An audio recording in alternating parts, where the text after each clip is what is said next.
For example, if the homework is easier, there may be more students taking electives. Many students who have a heavy workload and don't have the energy to enroll in other complicated electives will consider this reason first. In my opinion, this is also a flaw in the school system, and it is very difficult to solve. Therefore, in principle, the school is against teachers taking the initiative to reduce homework to cater to the desires of the students. Xiao Huai, you're a newcomer, so don't open this door for the sake of a temporary source of students. You have to pay attention to this point. The Teaching and Research Office has an account book. Huaisher nodded seriously and promised that he would not neglect his duties. However, from this point of view, the deputy director's words were somewhat contradictory. She advised Huaisher to reduce his homework and reminded him not to deliberately reduce his homework. However, after thinking about it carefully, there was no contradiction. He raised his eyes in understanding. In other words, I have to finish talking about the key points in the limited time in class so that the students can grasp the knowledge points, even if there is not much homework, right? That's right. The deputy director smiled and nodded. The child was teachable. However, this is the most difficult point for you, right? To be honest, it was true. Classical music appreciation was not an easy job to solve. People's joys and sorrows were not the same. Even if there was music as a bridge, the feelings would always be different. This was normal, but it would make Huaisher's work more troublesome. As an art, the upper limit of classical music appreciation could be very high, but at the same time, the lower limit was also very low. Letting sheep go was letting sheep go, but if it was done carefully, it would be very troublesome. Huaisher began to have a headache. In addition, there is a small suggestion.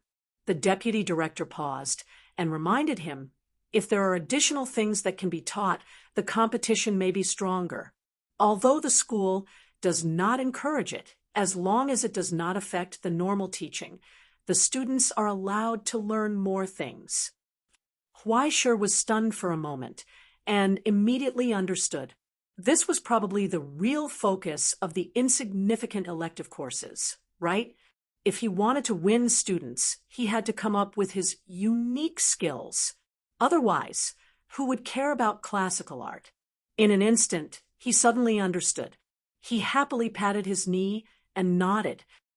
Then, I will write a copy, he said in a loud voice. I write a copy very well, and I break a chapter very smoothly. It must be very promising, although it is a little boastful. I am still very confident in this. The deputy director did not react. He tilted his head and looked at Huaisher, not understanding the twist of his brain circuit. His class was only responsible for appreciation and understanding, not teaching performance. In the end, it was just an elective. The most important thing was to recognize reality. Don't make naive plans. The road was to be taken step by step, and the ivory tower could not revolve around you. Okay, after seeing Huaisher's conservative choice, the deputy director understood the young man's humble mentality. He did not know whether to admire or feel helpless. Why are you so steady? You're still so young. Why don't you have the courage of a teenager? At the end of the work, he handed over a teacher registration form. It was for Huaisher. Write a brief introduction. The deputy director said, a self-introduction. The school will use it when promoting. After the students read it, they can also understand the teacher. Huaisher picked up the pen and thought carefully. Then he picked up the pen and wrote behind his name. Male, 18 years old. After writing, he looked up and asked, is it enough? This brief introduction was too damn simple. Be more detailed. What achievements have you achieved? What resume do you have? What kind of good deeds have you done? All of them can be written down.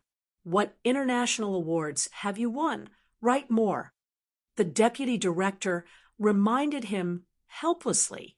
Just as he picked up the teacup and took a sip, he saw Weischer's expression become strange. "What's wrong?" He asked. "If you don't know how to write, you can refer to what others have written. Don't be embarrassed. I heard that you used to work in the Astronomy Society. Write it down." He encouraged him earnestly. "Young man, if you have the ability, you should show it." "No." Weischer scratched his head helplessly and pointed to his blank line in the notebook. "This is too small. I can't write it down." The deputy director was stunned and immediately laughed. After all, he was a young man. When he bragged, he had a way. "Write it down, write it down." He held back his laughter and waved his hand generously. "If it's not enough, I'll get you more paper. Then I'll write it down." Weischer looked at him suspiciously. Then he picked up the pen and wrote, "Inspector of Shanghai Astronomy Society's Command Bureau." The deputy director nodded. "Yes, an 18-year-old inspector. It means that his ability is amazing. Wait, inspector of the Command Bureau? Are you sure?" He began to feel that something was not right. "Young man, don't write nonsense." Chapter 496. The Astronomy Society likes to arrest people. The deputy director became nervous. What if we're reported and sent to the trench prison? Weischer looked at him blankly and took out his ID from his pocket. It was the same one. He was still working in this position, but he had to continue his studies and stay on without pay. "This can't I write it?" He hesitated. "Then I'll cross it out." "No, you can write, you can write." The deputy director swallowed his tea and forced a smile. "Little, ahem, Teacher Weischer is young and promising. You're really amazing." But before he could react, Weischer's pen paused for a moment, and she wrote another word, "catastrophe musician." The deputy director's hand trembled. Compared to the inspector just now, this was easier to accept. Geniuses were everywhere. Otherwise, why would he teach in the ivory tower? Well, common. Then, Weischer's words almost made him choke on the tea in his mouth. "Do I need to write the part about the temporary colonel of the Dark Army? No, this seems to be confidential." "I'm sorry. Please pretend you didn't hear it.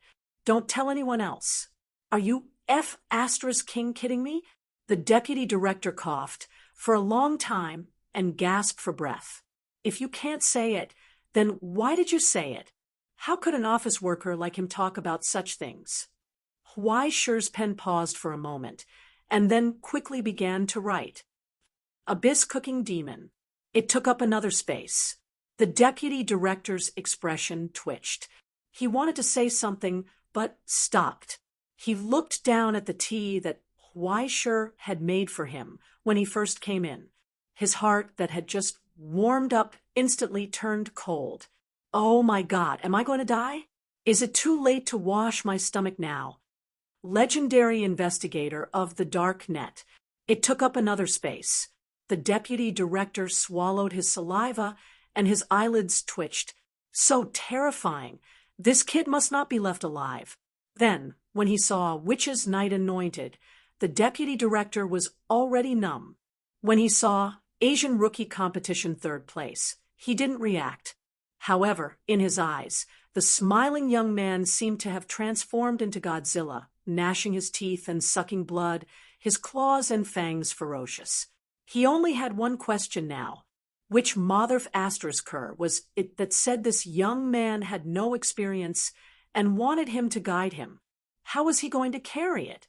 Who would bring it? What the hell?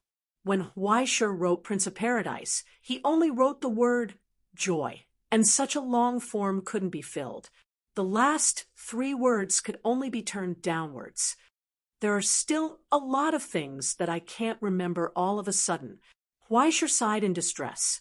He raised his head and asked, "Jean Ling's Decapitation King and Judge are not normal nicknames, right?" At this moment, He realized that the associate director's face had almost turned green without him noticing. That's enough, that's enough. Many teachers are already inferior to you. The deputy director squeezed out a smile. Well, that's all. I'll arrange the rest. Then, I'm leaving? Weisher was a little unsure. Sigh. Okay, take care. The deputy director was stunned for a moment. Then he nodded frantically and warmly sent him off, until he saw Weisher turn downstairs and disappear at the end of the line of sight outside the window. He plucked up the courage, took out his mobile phone, and began to search. Is the tea made by the Abyss cooking demon drinkable? Waiting online, urgent. He felt that something was not right. Weisher stood in the middle of the road for a long time. He couldn't find any clues, so he could only shake his head. Tomorrow was the official start of school. Before that, he had to do a lesson plan carefully. At the same time, he had to think about how to have his own classroom and enter the teaching and research room legitimately. The most important thing was how to use this identity to come into contact with the Book of Destiny in the Ivory Tower. Before he figured this out, there was always a string in his heart that was tight, and it was difficult to relax. These days, he didn't even dare to take it out and flip through it. This was what it meant to have a knife on his back. Every time he looked up and saw the library in the distance, he always felt that there was a pair of sharp eyes staring at him, waiting for him to reveal any flaw. Even if he knew that his disguise was perfect, Weisher still couldn't help but feel a lot of pressure. This was probably what they meant by having a guilty conscience. After a long sigh on the road, he finally calmed down. As a result, as soon as he arrived at the door, he saw the student who had been waiting on the bench for a long time. This unexpected guest was playing with his mobile phone at the door. When he finally came back, he looked up and showed a pure and cute smile like a little white rabbit, extremely flattering and fawning. Teacher, are you short of students here? The kind of major. At the same time, on the other side of the Ivory Tower, in a vast pasture that was almost like a grassland with no end in sight, on top of a tall, pure black horse, a middle-aged female professor wearing a rider's outfit whistled. The wild horses that were playing all over the mountains and plains neighed in response to her command. They obediently gathered together and lined up in the direction of the stable. Today's vaccination, I don't have enough people here. Little Yuan, since you're here, do me a favor and I'll treat you to dinner tonight. How about it? She looked back at the girl riding on the gray horse behind her. The girl, who was in a daze, looked up and didn't react. Soon she noticed her aunt's puzzled gaze and quickly nodded. Okay. The female professor couldn't help but sigh. After all, she raised her from a young age. How could she not know what her niece was thinking in her heart? Moreover, there was Yuan Zhao, a traitor who betrayed his cousin on the first day of coming to the Ivory Tower. Are you sure you don't want to apply? She asked bluntly. This is a rare opportunity. He's still a blank slate newcomer. It's hard to say what will happen in the future. Yuan pursed her lips and hesitated. In the end, she shook her head. In fact, she knew that even if she didn't rely on her aunt's relationship, as long as she was willing to apply, Weisher would most likely agree. He didn't mind having one more student, but now she was the one who was indecisive.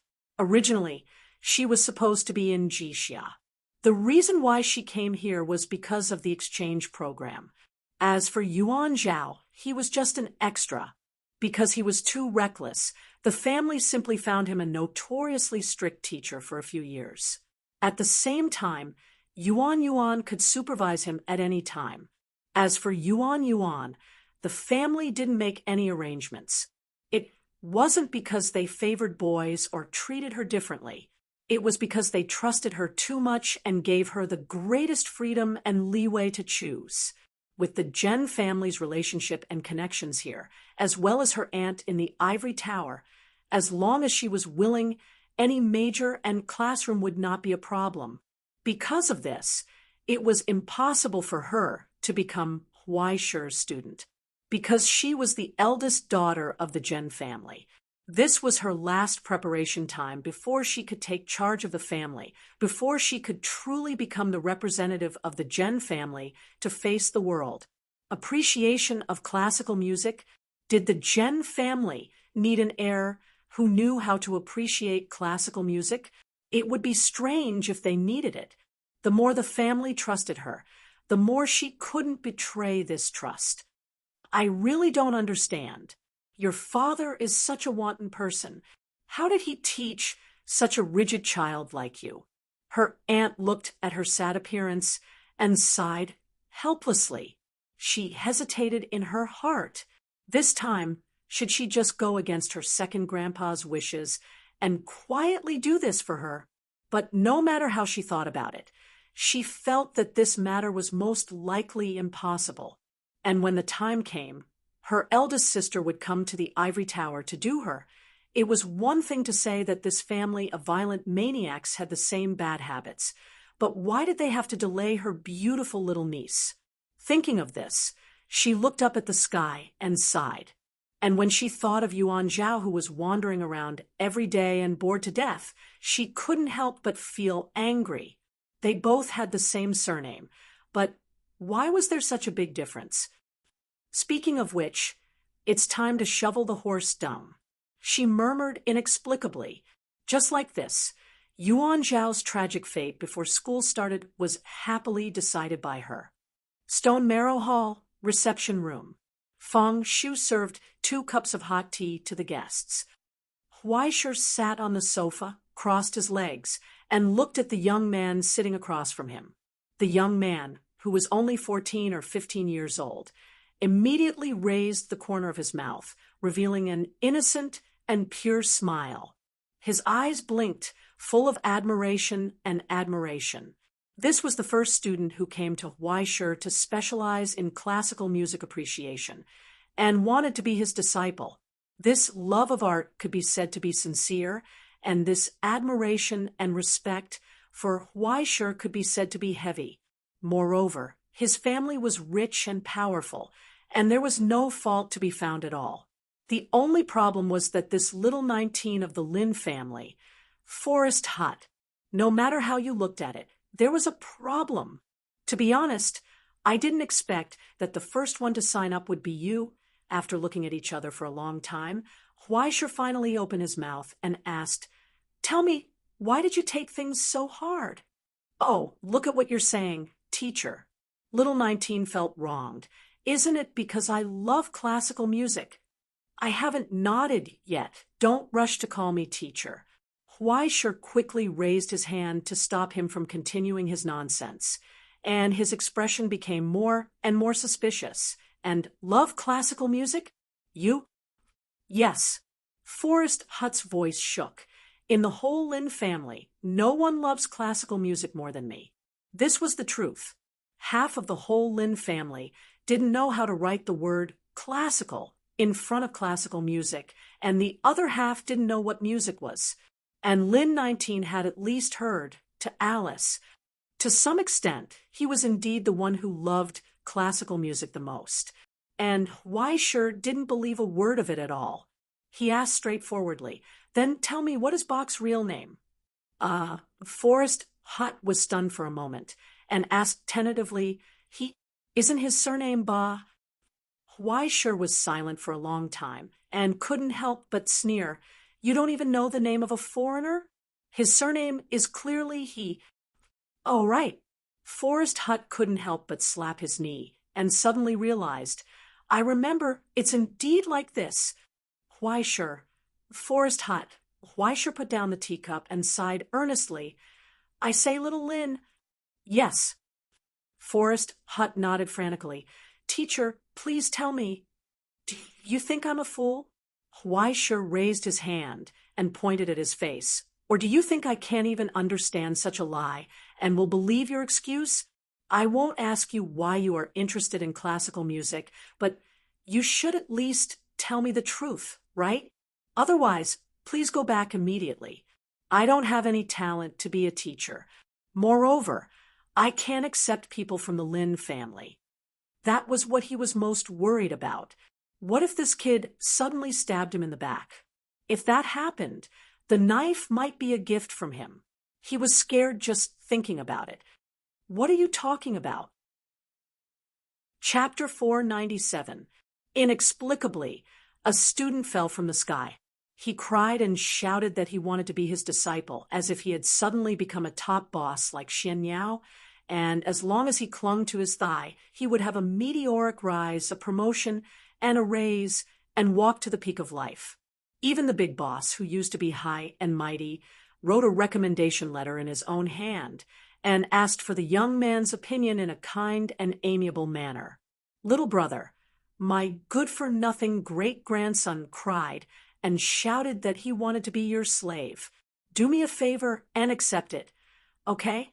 Huaisha lowered his head and looked at the short recommendation letter. He turned it over and over again to make sure that he was not hallucinating and that he was not drugged. There was also no curse or hidden malice in the letter. On the other hand, Lin Shurjiu seemed to be sincere and sincere. He didn't seem to be plotting anything, but something didn't seem right. To be honest, the people of the Lin family were all evil, but they should not be so brainless. Moreover, the tone was extremely polite, and he had given him a lot of face. But did he really dare to disagree? If he agreed, everything would be fine. If he did not agree, would the current candle dragon still care about his reputation? If he really flew into a rage out of humiliation, he would be able to stab Huaisha to death here from 100,000 miles away. From the bottom of his heart, Huaisha did not want to accept this student. First of all, no matter how he looked at Lin Shurjiu, he did not look like an artistic youth who loved classical music from the bottom of his heart and cried and shouted that he wanted to play the cello with Huaisha. Secondly, the people of the Lin family were not kind people. If they took the path of evil, they would not be wronged even if they were shot to death 10 times. Compared with this kind of monster family who grinded teeth and drank blood like flies, Huaisha, who set the sky and set the sky, was just a sled dog. How could he be the head of the family if he acted like a dog? In today's ivory tower, although the relationship between a teacher and a student was not as close as that between a teacher and a student in ancient times, even if he was just a teacher, he could not escape if something happened to his student. If Lin Shurjiu could not resist the little bit of criminal thoughts in his heart in school, he would most likely be implicated and sent to the police station. Maybe when he was walking on the road, eating hot pot and singing, a big black pot would fall from the sky and cover his head. He could not even take it off. The current Lin Shurjiu, no matter how pure and harmless he looked, was, in essence, still a troublemaker. Huaisha, now that he had finally enjoyed a peaceful life for more than half a year, he really did not want to jump into a pit again. Therefore, he felt more and more helpless. He lowered his head and looked at Lin Shurjiu, who was lying on the ground, unable to get up. He couldn't help but look up at the sky. Why? What do you think is good about me? I'll change, okay? Why are you so fixated on me? Teacher, what are you saying? Lin Shurjiu was still lying on the ground, shamelessly. While Huaisha was not paying attention, he had already hugged his thigh and answered solemnly, Master, you are an upright person. You have always been clean and honest. You are also well-versed in both the pen and the sword.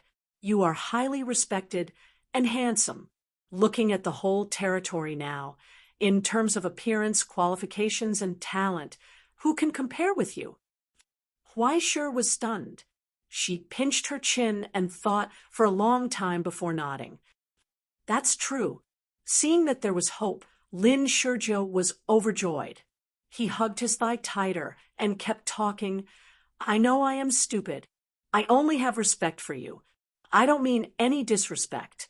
I only hope that I can serve you tea, stay by your side, and listen to your teachings. I will be satisfied. I hope that teacher can let bygones be bygones and accept me, a pitiful child who has turned over a new leaf and turned over a new leaf. Give me a bright future, and I will definitely sacrifice my life to repay teachers great kindness. That seems to be true. Huai pondered for a moment and looked down at the little house in the forest that seemed to be tied to his leg. He smiled and said, "Little Sergio, yes, what can I do for you?" Lin Sergio looked up in surprise. Then he saw the black muzzle of the gun. Super small trial device, Lord of the Flies. The overload mode was in place. The light that was enough to turn him into ashes was brewing in the barrel of the gun. As long as Huai pulled the trigger, Lin Sergio's life would be rebooted and he would start all over again. A bone-piercing chill spread out from the flickering flames. Lin Sergio froze on the spot, and his smile became stiff.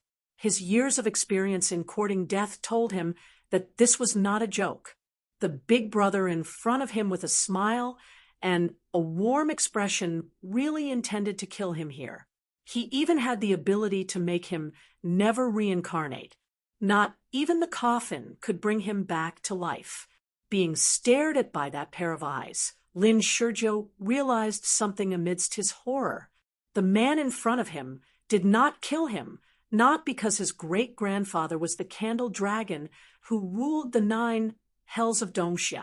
It was purely because he did not want to kill him. As long as he wanted to, he would die. At this moment, Lin Sergio finally saw the ferocious edge and essence of the man in front of him under his usual gentle and lazy appearance. It was because of this that he was really afraid. But Lin Sergio could not tell whether he was afraid of death or afraid of the big brother in front of him, who was only a few years older than him. "Teacher, what do you mean by this?" He laughed dryly and tried to move back a little. Then, the muzzle of the gun moved forward an inch and pressed against his forehead. "That's what I mean." Huai lowered his head and looked at his little brother in front of him with a creepy smile. He asked word by word, "Actually, it doesn't matter if you want to be my disciple or not. It doesn't matter if you want to scam me. But since you're already kneeling on the ground and begging with all your heart, why do I feel that everything you said just now is not true at all?" Lin Sergio's face twitched. Teacher, let me explain." "Okay, I'm listening." Huai nodded. "I hope your explanation won't be too long. To be honest, this is the old master's idea." Lin Sergio was sweating profusely, but he did not dare to stop talking. He stuttered. "I don't know what happened. A few days ago, the old master suddenly called me back and asked me to come to the ivory tower. He also asked me to be my teacher. To be honest, I really didn't dare to come. Am I not afraid of turning back? But I had no choice." "Then what do you think the old master meant?" Huai shook the sincere recommendation letter with his other hand and waved it in front of Lin Sergio. "Is this what he meant? Follow me around and listen to my teachings? Well, I have a guess. It may not be right." Lin Sergio swallowed his saliva and stopped talking. His expression became very nervous. "Go ahead." Huai nodded. "Is it possible that the old master thinks that you are born bad and that your ability to make people dislike you is hundreds of times better than mine? Moreover, you are always unscrupulous and you love to do whatever you want." Lin Sergio thought for a long time and said, "Seriously? So he asked me to be bad?" Huai almost killed this little bastard on the spot. "I am the Prince of Paradise, the S-level double flower red stick of the Astronomy Association. I have always been kind and charitable. How did I become a bad person all of a sudden?" However, before Huai could refute, Beelzebub could not help but nod in agreement. "I'm just a passerby." "Indeed." "Indeed, my ass." Huai was furious. "Can you stop causing trouble? I saw that the atmosphere was tense, so I helped to ease the tension." Beelzebub laughed loudly, which made Lin Sergio's fear and uneasiness dissipate a little, because the muzzle finally moved back a little. "Get up." Huaishir put the Lord of the Flies back into the holster and pointed at the sofa opposite him. He waved his hand disinterestedly. "I'm not interested in killing children. Seems like I'm getting more and more confused. Why would I joke with you like this?" Lin Sergio's expression changed slightly. It was not because of the joy of escaping death, but for some reason he was actually a little angry. He was the little 19 of the Lin family, one of the most outstanding young talents in Doomsday. In front of Huaishir, he was just a child, and he had almost died here, just now. Was this a joke? But then he felt relieved again. Who was this person in front of him? A 17-year-old disaster musician, the abyss cooking demon, the Prince of Paradise. He had only used half a year to go from a weak teenager to a third-level young arbiter of life, the beheading king of Jinling, and the judge of the Astronomy Association. In just half a year, he had a lot of blood on his hands. He had even single-handedly destroyed the Fine Night Club and beheaded the Archbishop of Rotten Dream.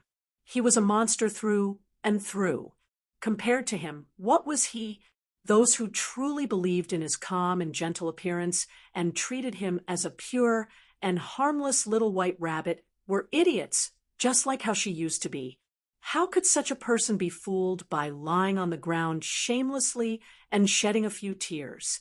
He returned to the sofa and sat upright, not daring to speak anymore. In his nervous silence, Huaishir suddenly asked, "Other than the letter of recommendation, what else did your grandfather ask you to bring to me?" Subconsciously, Lin Sergio wanted to shake his head, but in the end, his expression twitched. He hesitated and took out another letter from his chest. It was not heavy, or rather, it was just a piece of paper inside. The Abyss contract was created by alchemy. Once signed, one soul would be used as collateral, and it would only be circulated with strict restrictions between the person who ascended. There was no room for regret. The content of the letter was very simple. Although the words were strict and rigid, it was written in a long line. But to summarize it simply, it was just one sentence. During the 4 or 5 years in college, Lin Sergio had followed Huaishir's orders. It was not an employment, but a master-servant relationship. In other words, as long as Huaishir signed this contract, Lin Sergio would be Huaishir's dog for the next 5 years. Even if Huaishir asked him to immediately kneel on the ground and bark like a dog, he would never disobey. It could be said that it was not harsh. If it wasn't for this contract, the recommendation letter from before might have seemed like a threat. But with this contract, it was the same as entrusting the most important grandson of his family to Huaishir's tutelage. Because of this, Huaishir could not help but sigh. What did he do to deserve such a great favor from the current Candle Dragon? Your grandfather's letter of recommendation, and this toy, you can keep them. He threw the contract back to Lin Sergio without interest. Lin Sergio, who was originally pale and felt like he would be a slave from now on, was stunned on the spot. His heart could not help but sink. Even if Huaishir had only accepted the letter of recommendation, there was still room for negotiation. But now he was so resolute that Lin Sergio felt helpless. How could he not know that he had messed up? In the silence, Huaishir threw out an unexpected question without warning. "Little hut in the woods, what kind of person do you want to be in the future?" Lin Sergio hesitated for a long time, but did not know how to answer. He wanted to be a peerless powerhouse like his great-grandfather, even in his dreams. But he still did not know how to do it. He did not even know whether it was good or not to become such a person. The Lin family's path of evil was destined to be accompanied by slander and glory. Evil was inseparable from duty. For people like Lin Sergio, even if they obtained power, they would only suffer for eternity. Even if the idea of bringing little junior brother along was an alternative, how effective could it be? Moreover, wouldn't being a keyboard warrior and internet troll make him feel uneasy? Although he did not want to admit it, many times, when Lin Shurjo heard many rumors about Huaishur, he envied him from the bottom of his heart. He envied the person in front of him who did not have to do evil for power. After a long silence, he slowly shook his head. I don't know. Then treat this as your graduation project. Huaishur calmly waved his hand. Remember to wake up early tomorrow and decorate the classroom with me. As a student, you should have the self-awareness of a student. Don't just browse Weibo. Little Hut in the Woods was stunned on the spot in disbelief. Why? Didn't you come here to sign up? Huaishur asked, It's okay if you regret it. You haven't filled in the form anyway. That's not what I meant. What I meant was, Teacher, didn't you already say that you don't want the old master's recommendation letter? He held the two items in his hands in shock, unable to understand Huaishur's thoughts. I accepted you, not because of the Candle Dragon's recommendation and the contract, but because your great-grandfather really wanted to entrust his great-grandson to me. Huaishur's expression became complicated. He could not help but shrug. You might not believe it, but ever since I came to the Ivory Tower, he was the first person who thought that I could take on the responsibility of a teacher and do this job well.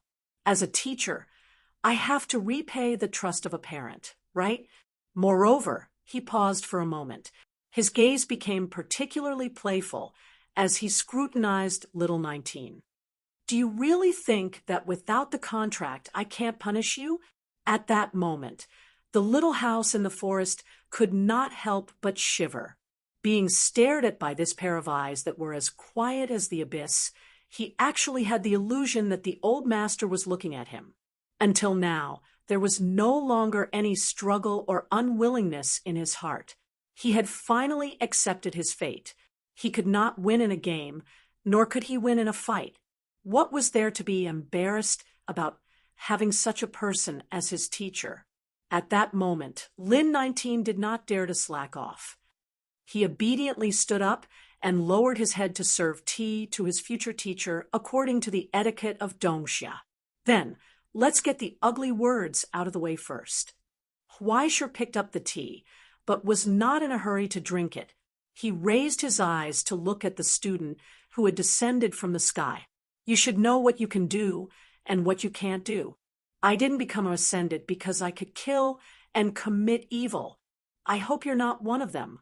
Otherwise, I won't have to do anything. Any random professor in the school will crush you to death.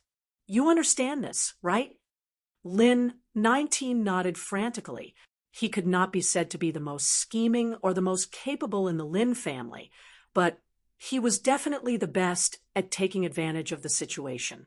In a place like the Ivory Tower, where was there room for him to act rashly? The third rule of the Lin family was that it was not advisable to commit crimes against the wind. Moreover, how could he have the courage to play tricks in front of his current teacher? Then that's all for today. Huaishur finished the tea in the cup in one gulp and smiled gently. Remember to rest early when you go back. After the opening ceremony tomorrow, quickly come over and help with the work. As for what you want to learn, be it classical music, combat skills, or alchemy, it's up to you. We still have a long way to go, so it doesn't matter if it's a day or a night. First intimidate, then beat, and after beating, he would give a sweet date. First, he would deter his subordinates from having any ill intentions, and then gradually establish his authority over time. After he came to his senses, Huaishur felt that it was strange. Why was he so familiar with this? Lin Shurjo hesitated for a moment, but he did not leave. Instead, he stood respectfully beside Huaishur. Since he had already boarded the pirate ship, he had to show his allegiance to his teacher and let him know his ability. With this plan in mind, Lin Shurjo said, Student has 3 strategies which can help you successfully have your own classroom and officially enter the teaching and research room. Huaishir was stunned. He himself did not have a brain. How could Lin Shizhou have 3 strategies? Was he really that brainless as Crow said? That was impossible. Doubting himself in his heart, Huaishir panicked, but in the end, he kept calm and nodded. Then tell me the best strategy first. Lin Shizhou suddenly smiled, leaned over, and said, Teacher, as long as you activate the fan club. Huaishir waved his hand and said expressionlessly, Okay, you can tell me the best strategy.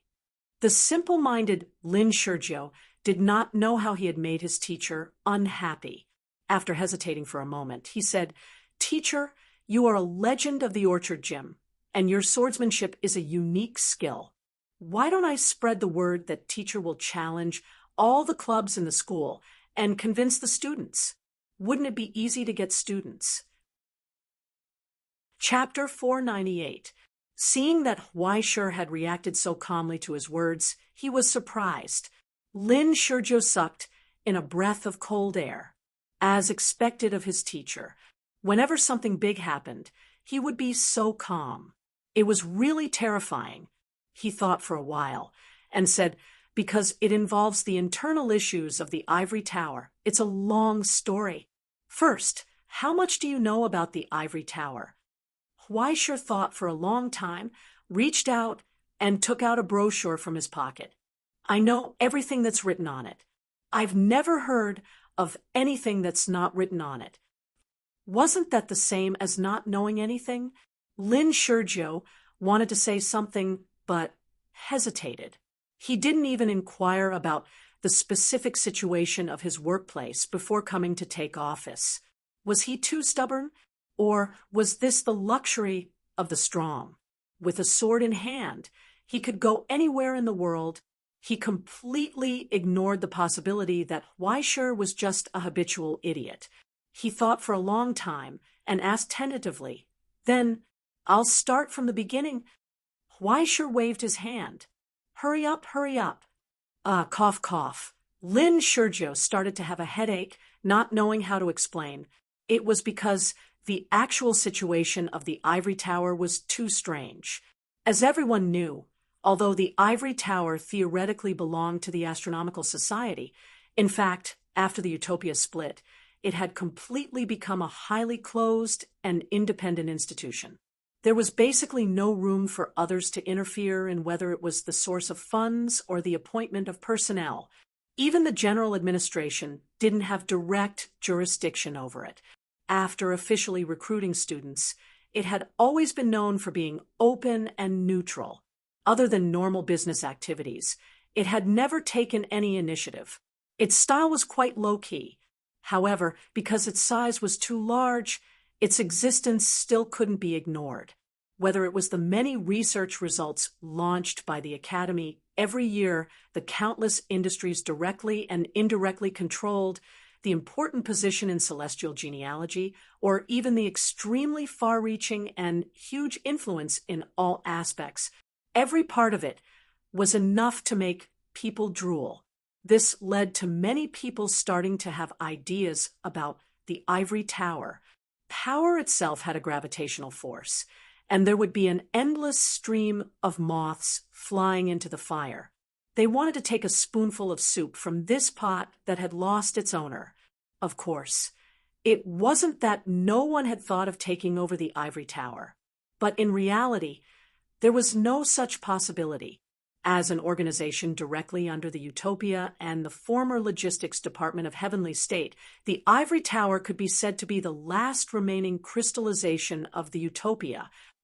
Be it the Astronomical Association, the United Nations, or the many members of the Utopia who had survived the war, none of them would allow this power to fall into the hands of others.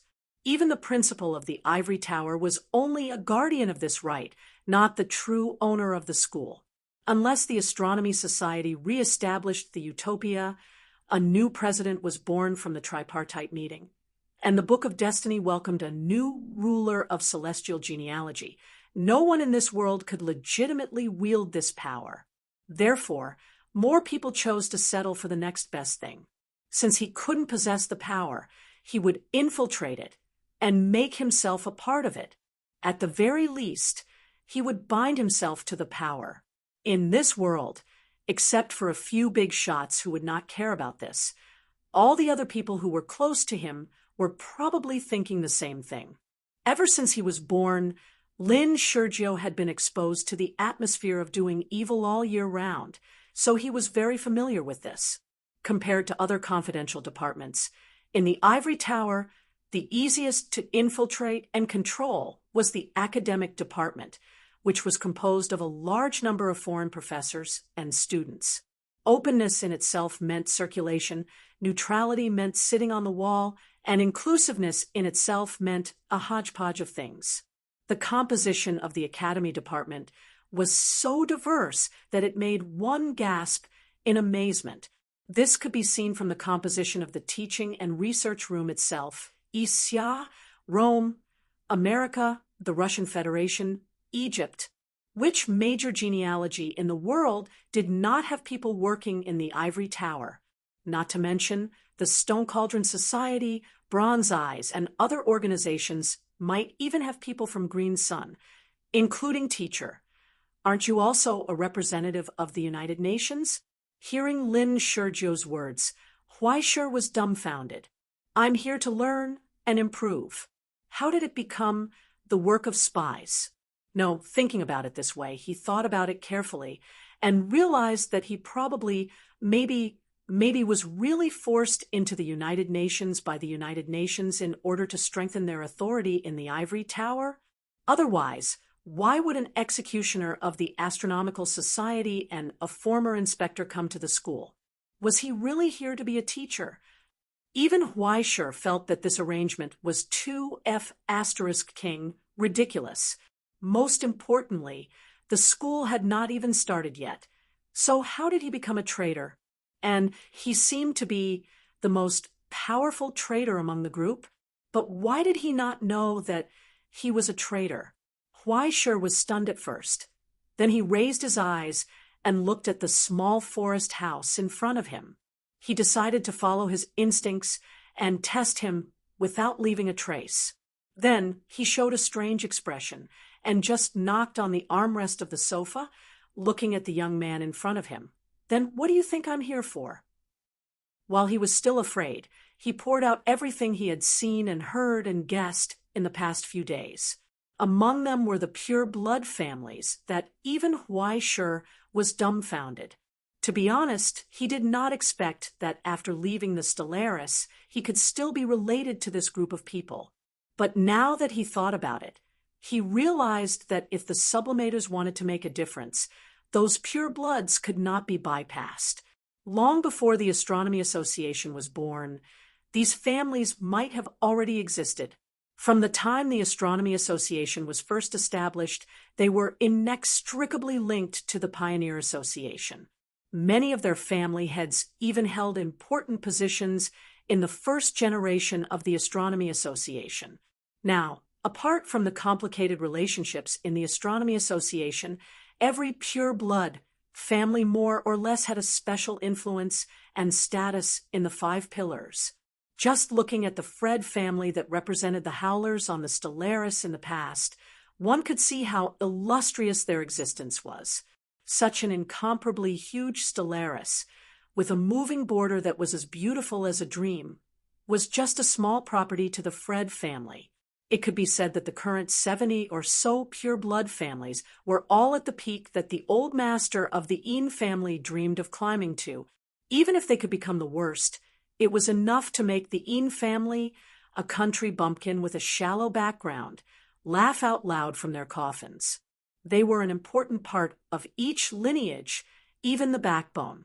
Among them, naturally, this included existences like the Yuan family and the Lin family. That's right. Not only was Huaisher's good brother Yuan Zhao, but even the little 19 in front of him was actually a pure blood sublimator with good roots. Otherwise, how could he have been accepted by the brotherhood and society formed by the pure bloods in the Ivory Tower? How could he have gotten wind of this? Just like, Lin 19 explained, including the Howlers, the Motionless, the Sugawara family, the Ptolemy family, and so on, the purebloods have been constantly trying to expand their influence in the ivory tower. They have supported their representatives to join the teaching and research room and, to a certain extent, control the power within the ivory tower. Now, the ones who are obstructing them are them. Huaishir was dumbfounded. How did I know? I've never even heard of it. Okay? Thinking of this, he couldn't help but frown and look back, being swept by his teacher's gaze that implied dissatisfaction and suspicion. The expression of the little house in the forest became more and more uneasy. He panicked and defended himself. This student only heard some rumors by chance. I definitely didn't overestimate myself and get involved. Afraid that he would be killed on the first day of his apprenticeship, Lin 19 wanted nothing more than to pounce on Huaishir and cry and beg him to sign the contract prepared by his great-grandfather. It's not that I didn't do it. Our Lin family is not on the same side as them. Teacher, you must believe me. Huaishir was even more confused. He couldn't figure out what was going on. Why did this silly child start crying while talking? Amidst his confusion, he pinched his chin and thought for a while. After careful analysis, he came to a realization. This child couldn't have been bullied by those purebloods because he was too young, right? Chapter 499. At the end of the day, it was all the fault of the ivory tower's harsh evaluation system for fixed classrooms. To a certain extent, the overly cautious evaluation process also played a good role in protecting the school's spirit from outside infiltration. If more than 30% of the members of the teaching and research room did not agree, then it would be impossible to establish a foundation in this school. This led to a paradox. Mud that could not be helped up to the wall could not be helped up, and teachers with excellent academic background and teaching ability did not need the support of other external forces. Even if a few were sent in occasionally, they would quickly be assimilated by the cohesion of the ivory tower itself. Over the years, the only person with a pure-blood background and a high position was the vice principal, Mr. Isaac. It was thanks to this gentleman's support that his successors were able to stand firm in the ivory tower and not lose their own positions. And most importantly, the ivory tower did not care about the infiltration of the purebloods. At least, many teachers in the teaching and research room were not interested.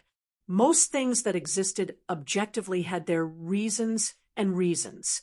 The existence of the purebloods itself proved that they had outstanding abilities, talents, or skills, and those who could teach in the ivory tower more or less had unique talents. Did they have to be rejected just because their families were rich and powerful? It was not a problem for the purebloods to fight for their own position in the teaching and research room. Why not? It was normal for the capable to be at the top at any time. Even professors with a background in green sun could be tolerated here. So what if a few pure-blood families came? Did they not want to be teachers when they came? Did they want to just eat and not work when they came? Therefore, the source of Huaishir's current predicament was instead the escalating conflict and struggle between the principal and the vice principal over the years. At such a sensitive time, Huaishir fell from the sky. This change was generally seen by both sides as a blow and a warning from the principal to the vice principal. It was no wonder that the purebloods' supporters saw Huaishir as an enemy. In the end, no one would have thought that. Huaishir had not even seen the principal until now, and did not even know what he looked like. He had become the principal's tool in such a muddle-headed manner. That old bastard is too much. Huaishir gritted his teeth and couldn't help but curse. That's right, that's right. Little Hut in the woods nodded in agreement. I heard that Vice Principal Isaac is cold and harsh. He has never been kind to anyone. This time, our teacher will definitely be treated as a thorn in his side. What? Huaishir looked up at him in shock. He felt that he had misunderstood something. Didn't his student, Martin, overestimate himself and try to show off in front of you? If there was no relationship between the two of them before, Lin Shurjo would have been happy to laugh at Martin. Now that he had become Huaishi's student, he had to put the dignity of his teacher first. Naturally, he would remember Martin's words. Even their hatred and fear for the vice principal grew. Now that you've become his teaching assistant, he'll definitely make his move in secret. As he spoke, he made a gesture of slitting his neck with a gloomy expression. Even if it isn't to this extent, he won't let you get the only classroom slot at such a crucial time this year. At that time, there will definitely be people causing trouble. Therefore, it's better for us to strike first and gain the upper hand. As long as I go undercover and sneak into the inner circle of the purebloods, it won't take me 5 days to figure out who is playing tricks inside. At that time, I'll make a list, and our teacher can easily remove those clowns. Wait! Lin Shurjo became more and more excited. He had already talked about how to frame people and secretly kill them, or how to let Huaishi directly find a crime and behead them one by one. As long as they could lure the snake out of its hole, then besiege Wei to rescue Zhao, Lin Shurju would deceive everyone and substitute one person for another, while Huaishi would fish in troubled waters. Finally, they would take drastic measures to frighten the clowns. Huaishi could only say that Lin Shurjo was indeed the most promising child of the Lin family. He was thoroughly evil. Lin Shurjo could only hurriedly stop him before his words became more and more outrageous. Apart from other things, your idea of going undercover is F*King outrageous. Huaishi stared at Lin Shurjo with an unhappy expression. Am I here to be a teacher or to fight? Do you want to be a student or a cannon fodder? Besides, I'm an inspector of the Central Bureau. Even if the vice principal doesn't like me, will he really kill me with one finger? Lin Shurjo was embarrassed and speechless. After this, he didn't know whether he had received the proof of allegiance or not, and it was so embarrassing, which really made him feel a little helpless. But when he heard Huaishi sternly refuse to go undercover and that he didn't need to be a traitor's tool, he suddenly felt relieved. Wasn't that good? He directly killed Lin Shurjo's undercover plan from the seedling. Huaishi began to have a headache. It seemed that there was still a long way to go before he could correct this boy's tendency to be sneaky. He could only take it slowly in the future, but since his student was so concerned about his own affairs, Huaishi didn't want to pour cold water on him and drive him away. After a series of adept comforting and encouraging words that even surprised himself, he sent Lin Shurjo back. After returning home, he subconsciously wanted to discuss with Crow. He couldn't help but lean back in his chair and sigh tiredly. Rules? When you don't put the rules in your eyes, why do you expect others to follow the rules? Of course, the truly strong never cared about rules. But weren't rules set up to protect the weak with no talent like them? Some of the weak violated the rules because of greed. Such greed was the path to their own destruction. But some of the strong followed the rules because of morality. This was the truth that Ross didn't understand. Greed could be disdained, but morality from the heart must be respected. Otherwise, as the weak, how could they maintain this last shred of dignity? On the last day before the start of school, facing the curtain that was about to slowly unfold, who knew how many undercurrents were surging under the calm surface of the ivory tower? Who knew how many people were rushing about for selfish reasons or public benefits? And in the evening, the door of the Stone Marrow Hall was knocked on again. A young man with elegant etiquette waited in front of the door and handed over a token to prove his identity. He wanted to talk to teacher Huaishi, who was sitting at the heart of the storm. In the training room, the sweaty Huaishi picked up the phone and heard Feng Shu's voice. "Young master, a student of the Howler family has come to see you." Howler? Weischer scratched his head. Why did this name sound so familiar? Had he heard it before?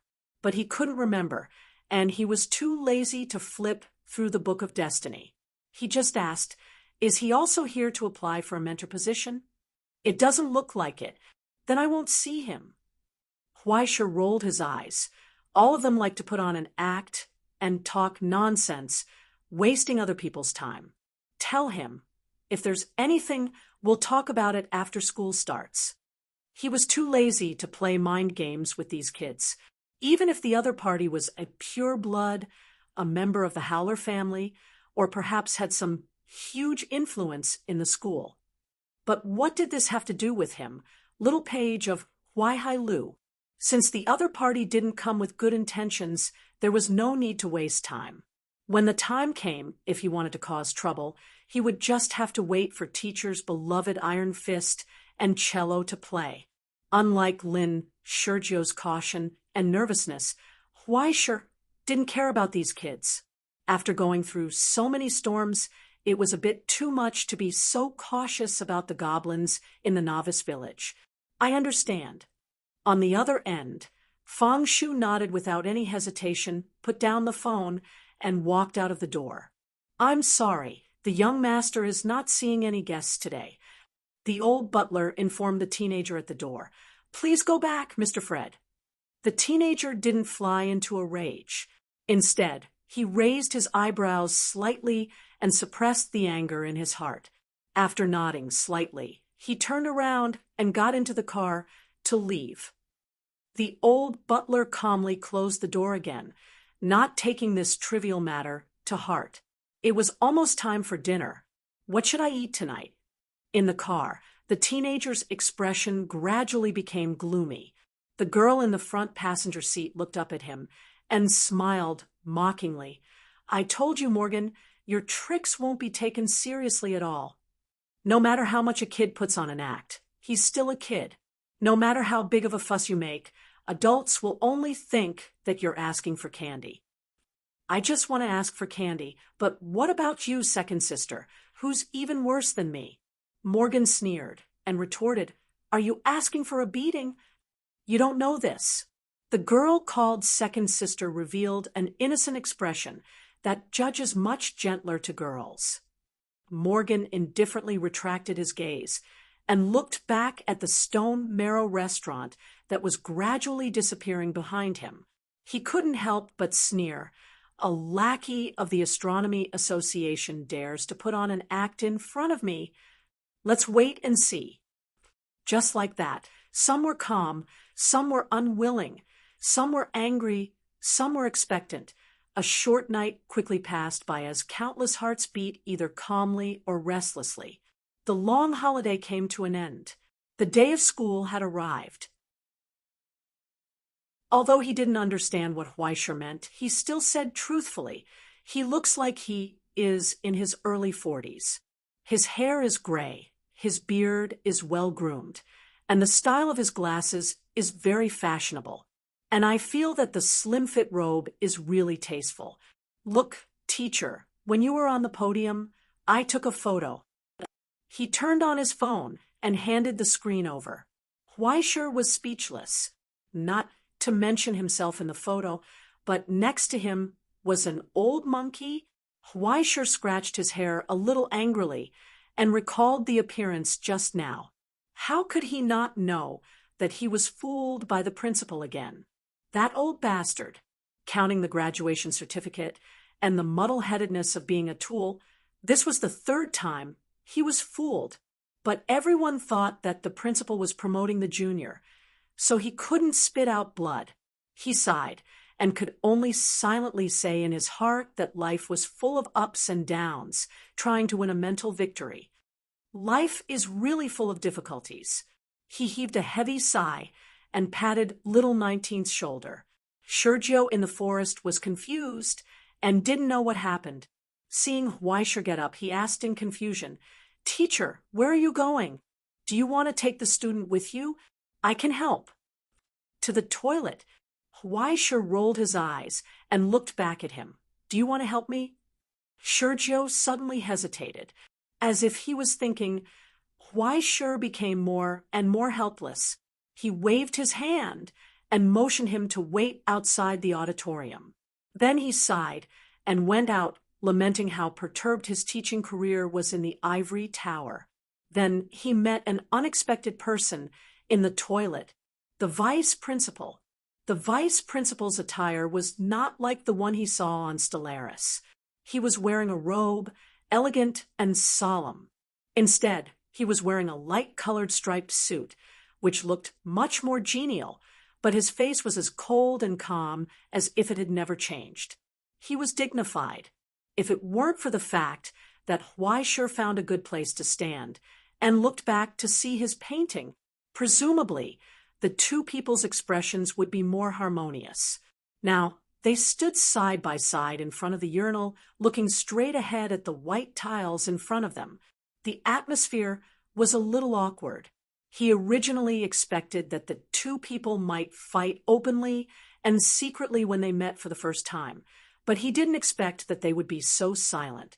Soon, 2 minutes later, the awkward silence finally ended. The vice principal left first. Huaishir breathed a sigh of relief.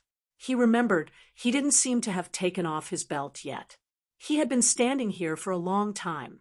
When Huaishir came out of the toilet, he saw the vice principal waiting in front of the sink.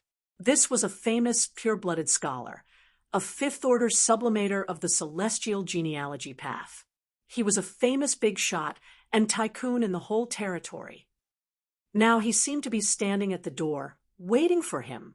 He looked at Huaishir's appearance. Hello, Vice Principal. Huaishir tentatively greeted him. The Vice Principal's face was still cold. He just nodded slightly, then raised his hand, pointed to his chest, and pointed to Huaishir's chest. In the silence, Huaishir looked at the other's finger with a blank face. Then he looked at his chest. He didn't know what it meant, but soon he suddenly understood.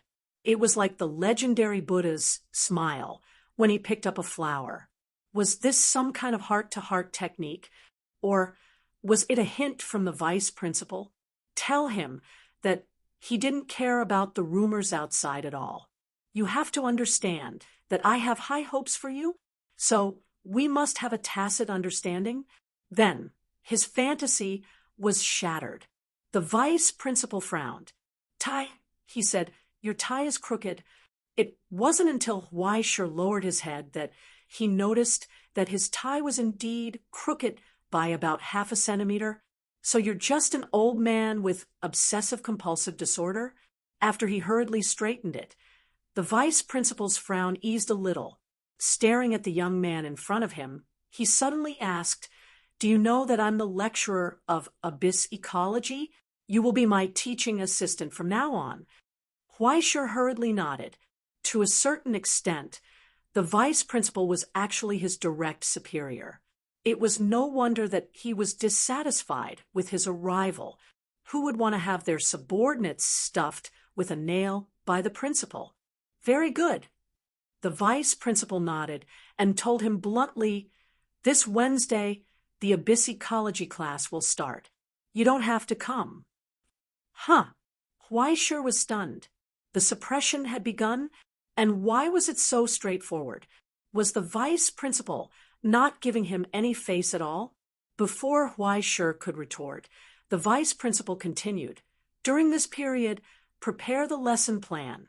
2 weeks later, the chapter of abyss botany will be taught by you." Huh. Huaishir's voice was even louder. He couldn't stand this turn of events.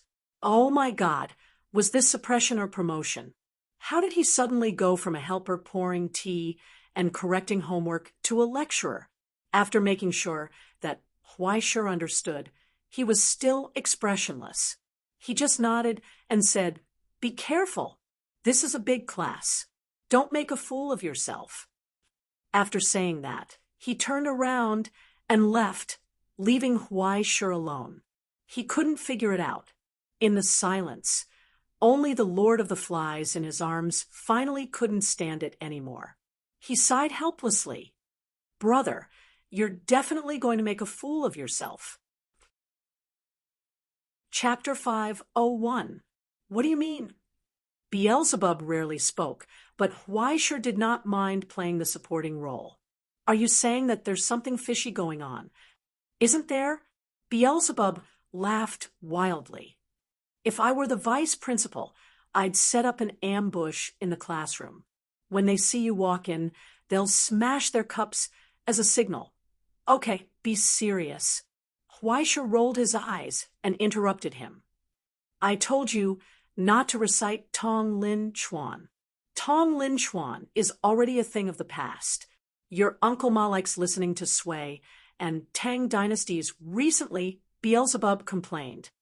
When he heard that there's a horse who can hide his tail in his butt as a trump card, his eagerness to try is so embarrassing. Can't you talk about it? I'll ask him to lose weight next time. Huaisher scratched his head helplessly. Actually, he knew what Beelzebub meant. Beelzebub was just like him, thinking that the vice principal's arrangement might not be purely to promote a newcomer. This was a major class held by the entire school throughout the year. There might be hundreds or even thousands of people below the podium. After all, the fundamental purpose of the Abyss Ecology class was to help the students who would explore the abyss in the future to save their lives at critical moments. For such a critical and serious class, it might not be good if he taught it well. However, if there was any mistake or trouble, Huaisher, a newcomer, would not be able to handle it. If one's virtue did not match his position, there would be trouble. Huaisher's knowledge and ability were not at that level. He would only be humiliating himself. At that time, wouldn't the vice principal be able to do whatever he wanted to him with just a word? However, would Huaisher refuse? I think it's good, Huaisher answered calmly. At least I have a higher chance of entering the teaching and research room, right? What if you screw it up? Then screw it up. Otherwise, who knows how much effort it'll take to enter the teaching and research room with an elective like classical music appreciation. Huaisher washed his hands calmly and asked casually, by the way, you finally dare to speak? Why wouldn't I dare to speak? Beelzebub was furious. I'm conserving my energy. You understand? Then why didn't you say anything when the crow was here? I'm so sleepy, can I? As soon as Beelzebub retorted, he immediately added, I'm sleepy. Don't talk to me. I'm going to sleep. Good night, bye-bye. There were no more sounds. Huaisher shrugged. After wiping his hands clean, he turned around and left. He still had to clean up the classroom in the afternoon. After taking Lin Shurjiu out for lunch, they hurried to the temporary classroom assigned to them by the Academic Affairs Office. When he walked downstairs, he saw the bustling crowd. However, most of the books in their hands were teaching materials for electrical engineering and border law. Many of them were holding the timetable for first aid classes and sculpture courses. When he passed by, Huaisher discovered that there were already students studying in the abyss photography and hell philosophy classrooms, while the border law classroom was full. He could not help but feel envious from the bottom of his heart. If it were not for the conflicting courses, he would have wanted to listen to the border law class. This class was too popular. If he just learned a little and got a license, he would not have to worry about food for the rest of his life. Due to the special environment and various reasons at the borders, there were different laws at different borders except for the basic laws. They could even be completely different. Some active groups even had their own laws. As long as outsiders followed the laws, there was room for bartering. If one wanted to, there were many things that could be done between these different laws. Especially when there was a large amount of capital that wanted to move between the borders, it could be said that those who came to study here were like the accounting and valuation classes next door. Everyone basically threw their conscience to the back of their minds. As the saying went, learn the arts and sell them to the capitalists. They had not graduated yet, but they were already preparing to find loopholes. The graduation theses here were never published to the public. It was said that it was a collection of bugs that the students had compiled over the years. In the future, they would use it to make a living.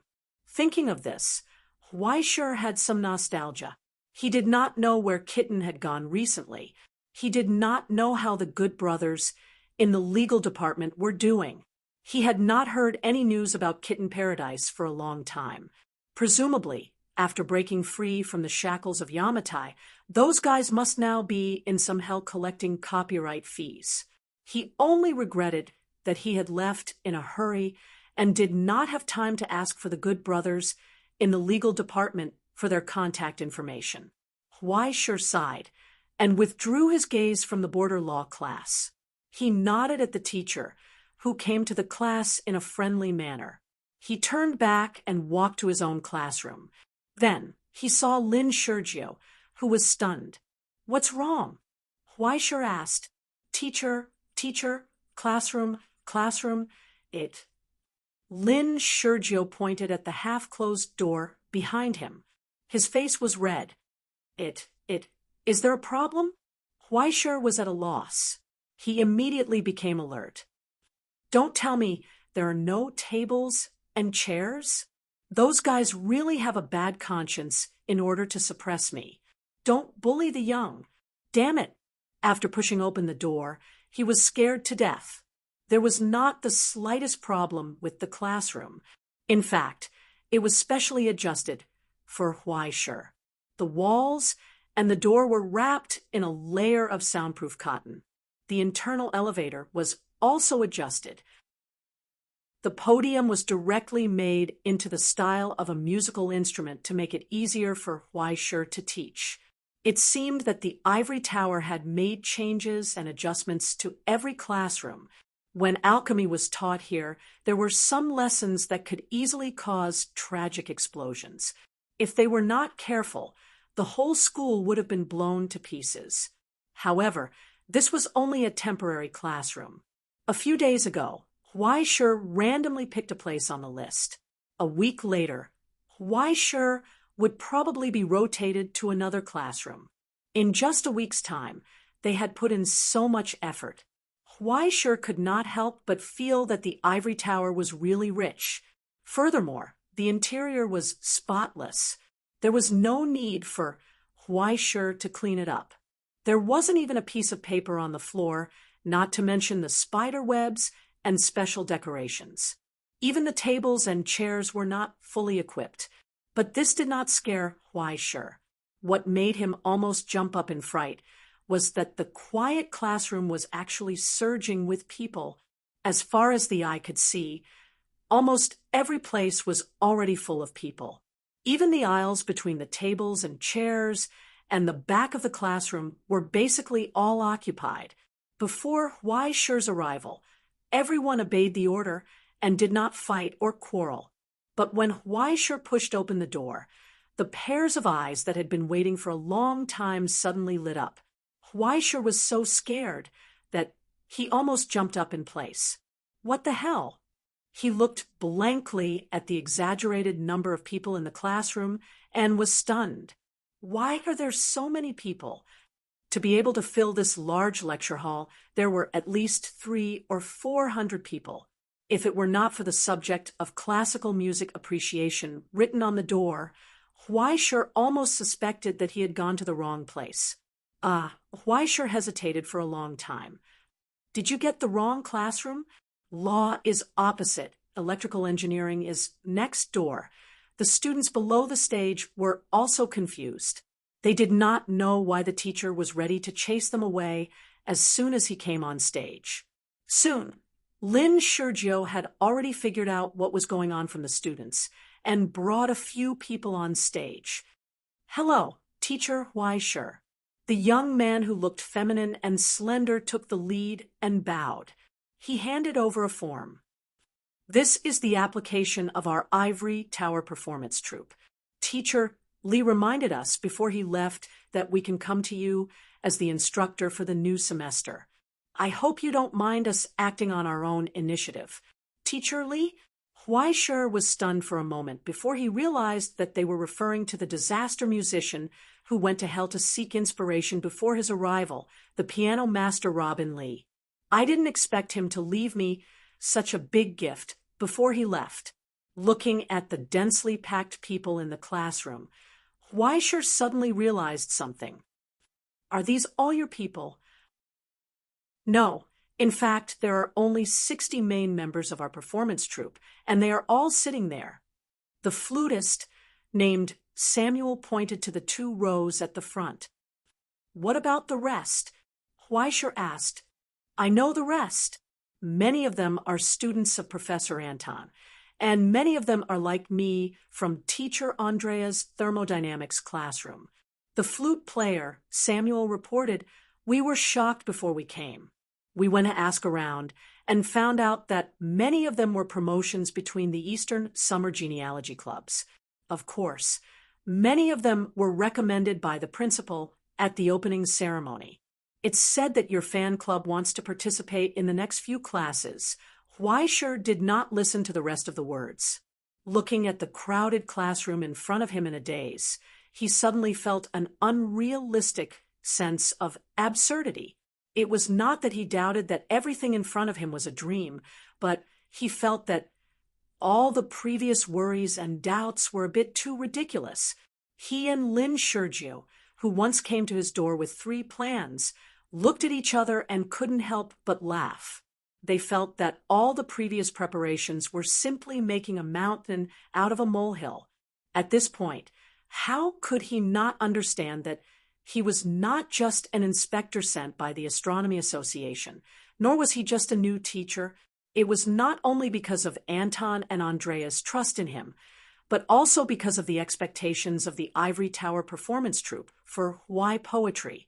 Even the Dongxia music troupe had a good impression of him, and even the terrifying appeal of his identity as a calamity musician.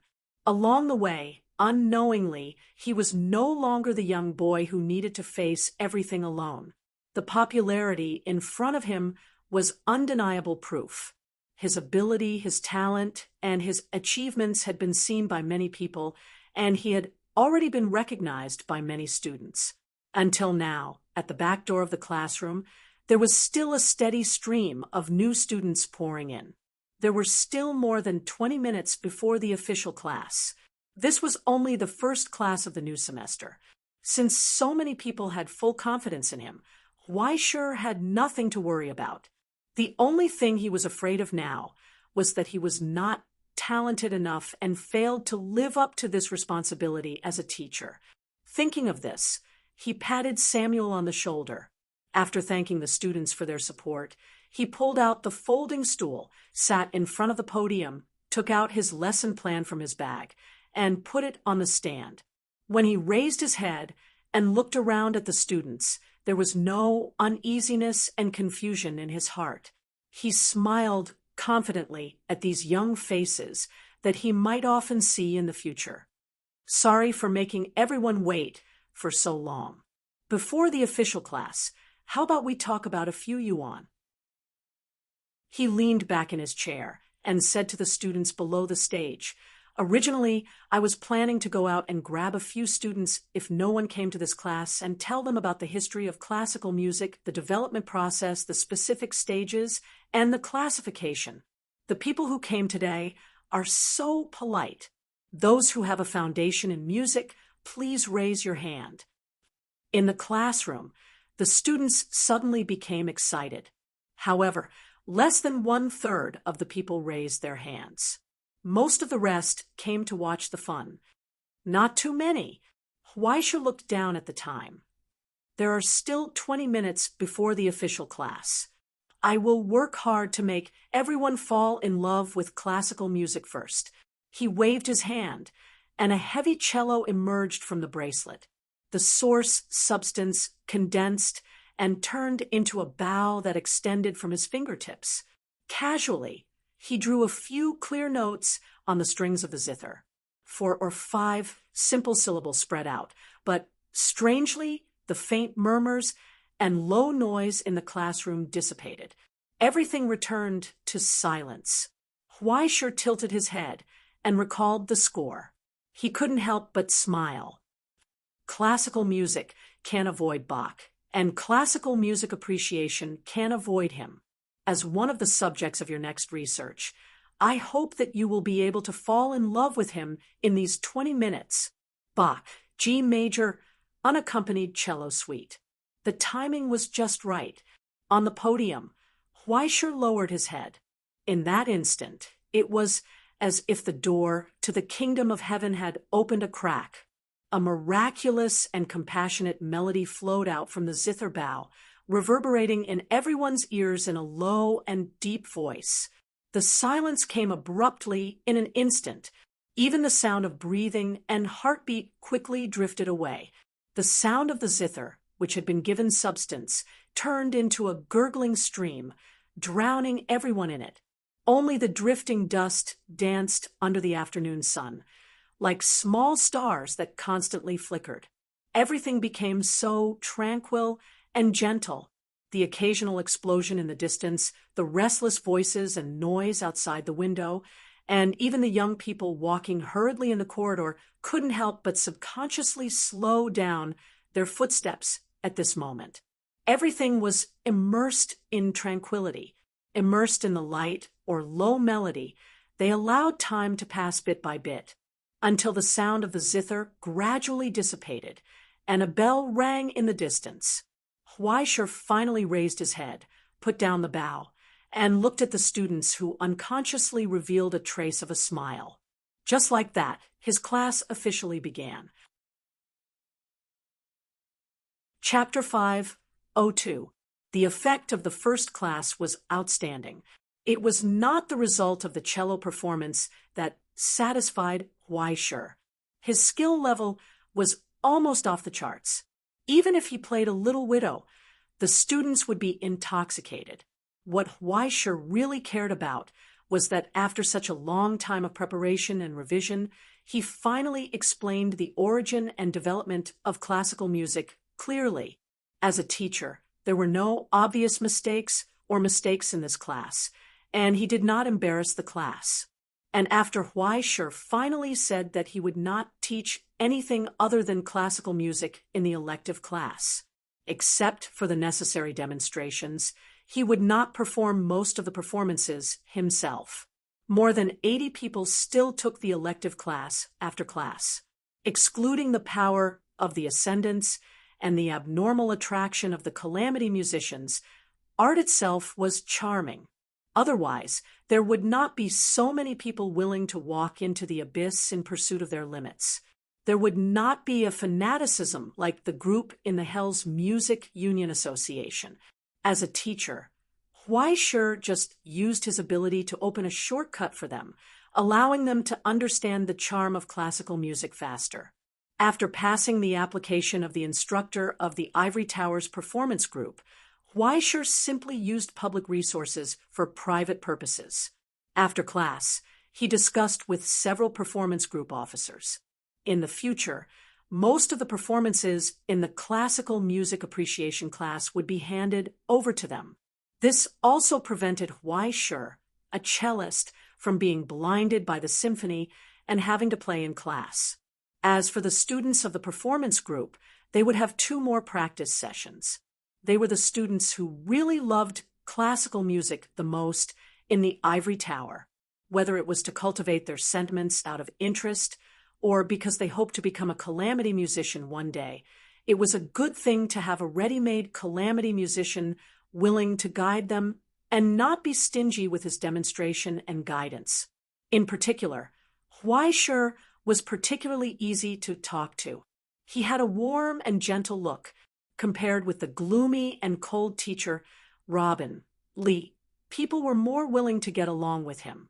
If it were not for Huaisher being rejected several times, there would be many people who wanted to specialize in Huaisher's class and apply for a mentor. After these matters were settled, Huaisher breathed a sigh of relief. It was a good start. According to the arrangement of the teaching and research room, he had a total of 8 classes this week, 2 in the afternoon every day. Saturday, Sunday, and Monday could be arranged at will. according to the problems encountered and problems found during the lecture. Huaishir revised the lesson plan again. For the next 7 classes this week, he could be a repeater. What he did not expect was that the lively situation of the first class was not short-lived. In the second class, the number of students was still full. In the third class of the next day, it became a special fan meeting of the Ivory Tower. There were more than 400 girls in the classroom, each holding a light stick. They looked at Huaishir with sparkling eyes, as if they wanted to eat him alive. It was a pity that the group of girls only liked him and did not like classical music. During the question and answer period, they asked what kind of girls Huaishir liked and whether he had a girlfriend. The more aggressive ones even asked what kind of games teacher Huaishir liked. Then, they used various methods that Huaishir did not expect to hand over their contact information. Or, they simply wanted to get Huaishir's contact information. Being stared at by those pairs of blazing eyes, Huaishir almost wanted to run away. The Paradise Prince fan club was really scary. It was reasonable to say that it was not impossible for something that the people liked to see to happen at this time.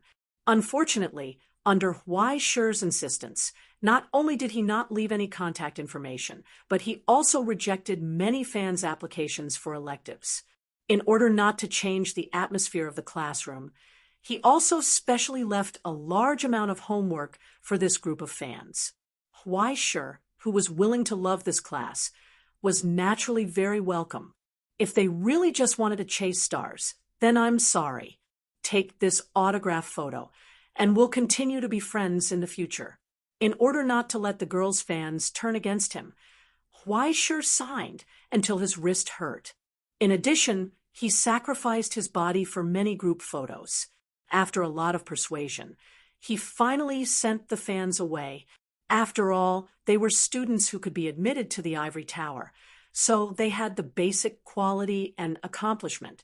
There were a few who wanted to pester him, but Huaishir did not need to open his mouth. He took his junior brother, Lin Shurjo, to deal with them. The only thing that puzzled Huaishir was that Yuan did not come. However, thinking that she was so shy and embarrassed when he found her last time, Huaishir could understand. At the same time, he was relieved. To be honest, he was still afraid of the constant clicking sound behind him. He was frightened. It was as if he was being stared at by some carnivorous animal in the dark. He was scared. Next, the 4th and 5th classes were still very popular. Every class was full of students. However, Huaishir gradually felt that something was wrong. There must be something wrong. There were many people who were absent-minded in the class, and more people seemed to be here purely to go through the process. The teacher talked casually, and they listened casually. For these little guys who did not know how to appreciate the beauty of art, Huaishir could only take out his cello to perform and forcibly correct their views. After a class, the guy who wanted to come to make up the number ran faster than a rabbit. He was afraid that he would not be an eyesore in the future.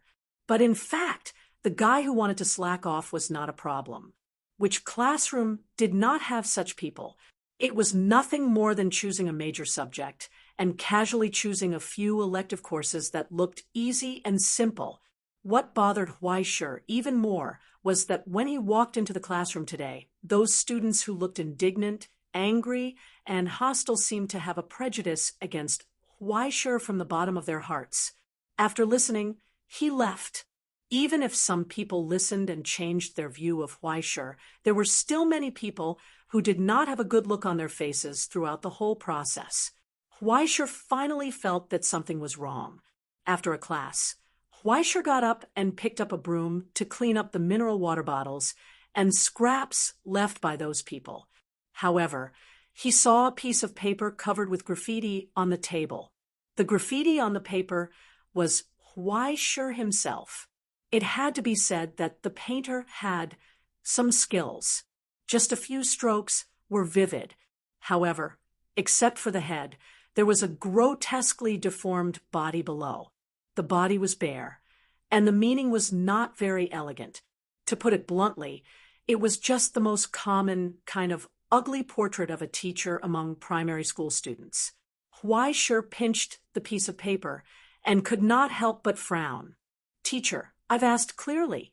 Lin Shizhou rushed back from outside, wiped the sweat on his forehead, and reported in a low voice, "Many of the people who came today are said to be here because of the compulsory apportionment of the club.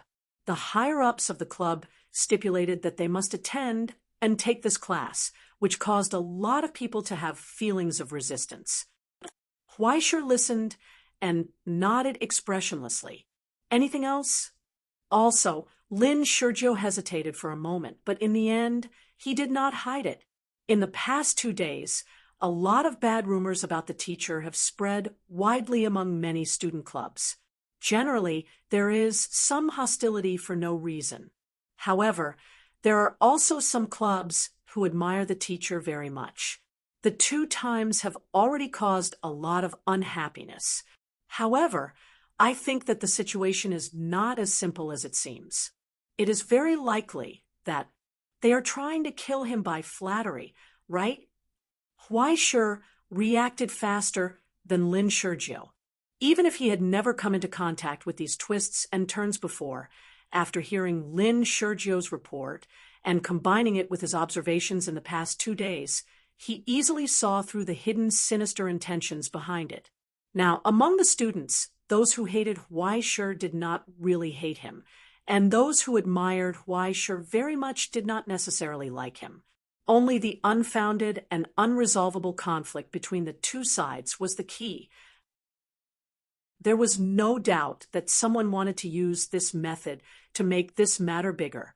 As long as this kind of situation occurred, under the push of the intentional people, there would be a steady stream of other unrelated people involved. In the end, even if it was a small matter, it would form 2 distinct groups of people, or even 3 or 4 groups of people. Those who were on the same side would attack those who were not. As for the cause of the matter in the beginning, no one cared anymore. And no matter which side won in the end, Huai-Shi, who was framed, was undoubtedly the most miserable one. He was inexplicably liked by people and inexplicably hated by people. After winning, he would be inexplicably resisted by people, and if he lost, he would be inexplicably criticized by people. Even if he did not do anything, his heart was as clear as a mirror. This was just the beginning. The club's forceful apportionment was just a means to add fuel to the fire. If they really wanted to roast Huai-Shi on the fire, they had to further intensify the matter. Thinking of this, he could not help but sneer and throw the piece of paper into the trash bin. "Let's go, it's time for dinner." "Are we just going to leave it like this?" Lin Shizhou took over Huai-Shi's broom and trash bin and was stunned. "Don't worry about it." Huai-Shi waved his hand indifferently. "If I'm not wrong, we don't need to go out to look for people. Someone will come to us soon." Lin Shizhou seemed to understand something, but he did not quite understand it. He could only pack up and hurry to catch up with Huai-Shi. "Teacher Huai-Shi, you have to be careful these days." When he passed by the law classroom at the border, he brushed past the gentle-mannered lecturer. The seemingly elegant and easygoing teacher lowered his head and wiped his glasses, reminding him meaningfully, "It's going to cool down recently. Thank you for the reminder. It's just a little cold wind. It's okay." Huai-Shi smiled and felt the kindness between his colleagues. There's a saying in Doomsday that a young man can sleep on a cold brick bed because of the strong fire. After being translated into Latin, this sentence sounded particularly zen. The teacher, who was wiping his glasses, nodded thoughtfully, took out a notebook, and wrote down this proverb from Dongsha. He nodded and said goodbye, and did not stop them. When Huai-Shi went down to the first floor, he saw a middle-aged man who had been waiting for a long time at the main entrance of the hall. The speed was faster than he imagined. "Mr. Huai-Shi?" The man questioned coldly, Can't you give the other classrooms a way out? The chill hit him in the face. Chapter 5:03. At the entrance of the hall on the first floor, the students who were coming and going suddenly separated, bypassing the man standing in the middle of the door or standing far away, watching curiously. There was not the slightest wrinkle on the grayish-blue robe, with black feather weave on the outside and wooden clogs on his feet. He held a slender sword pouch in his hand. He was waiting solemnly. The middle-aged man's hair was slightly white, which made his face look particularly weathered. His originally dignified appearance, after being covered with a layer of coldness, had an indescribable majesty. It was frightening. At this moment, in the face of this sudden question, Huaisha raised his eyebrows slightly and looked at him carefully. To be honest, I don't know what you mean, but I more or less guessed it. I don't know if you're willing to listen to my explanation. But before that, you should at least tell me your name. Teacher? The man suddenly sneered. A mere nobody is naturally not worthy of the attention of a dignified inspector of the Astronomical Association. Since you've done such a thing, don't you think it's hypocritical to ask for my name now? It doesn't matter if you want to be sarcastic, if that's your intention. Huaisha calmly raised his hand, handed the pouch with the lesson plan to Lin Shurjo, and walked towards him. Although I'm a little angry to be ridiculed for not doing anything, I still hope that this matter can be resolved in a more dignified way. So, let me reiterate again. I don't know who you are, and I don't know why you have such a big grudge against me. But if you're here to ask for an explanation, then before I explain, you should at least tell me your name first, right? Do you want to humiliate me again? The middle-aged man flew into a rage. It's useless to say more. Let me experience the power of the Astronomical Association's judges. He reached out and opened the pouch, revealing a long sword from Ingzhou. Here he issued a challenge. From just now until now, haven't you been humiliating me unilaterally? In the midst of many onlookers, Huaisha asked expressionlessly, no matter what, bringing a sword to the door aggressively is not the attitude to talk, is it? Or do you just want to find a place to vent your anger? In that instant, as Huaisha stepped forward, everyone's vision blurred. After a moment of absent-mindedness, it was as if a gap had suddenly appeared in the middle of time, causing the entire process to disappear, leaving only the final result. Huaisha, on the other hand, was like a ghost. He instantly traversed a distance of several meters and arrived in front of the middle-aged man without the slightest sound of wind. It was close at hand. Now, let me ask you one last time. He stared at the pair of dilated pupils and asked softly, "What's the matter?" Name? Subconsciously, the middle-aged man stepped back. A sharp sound burst out, and the wooden clogs left two tragic marks on the smooth ground. In the face of the sudden change, his response could be said to be perfect.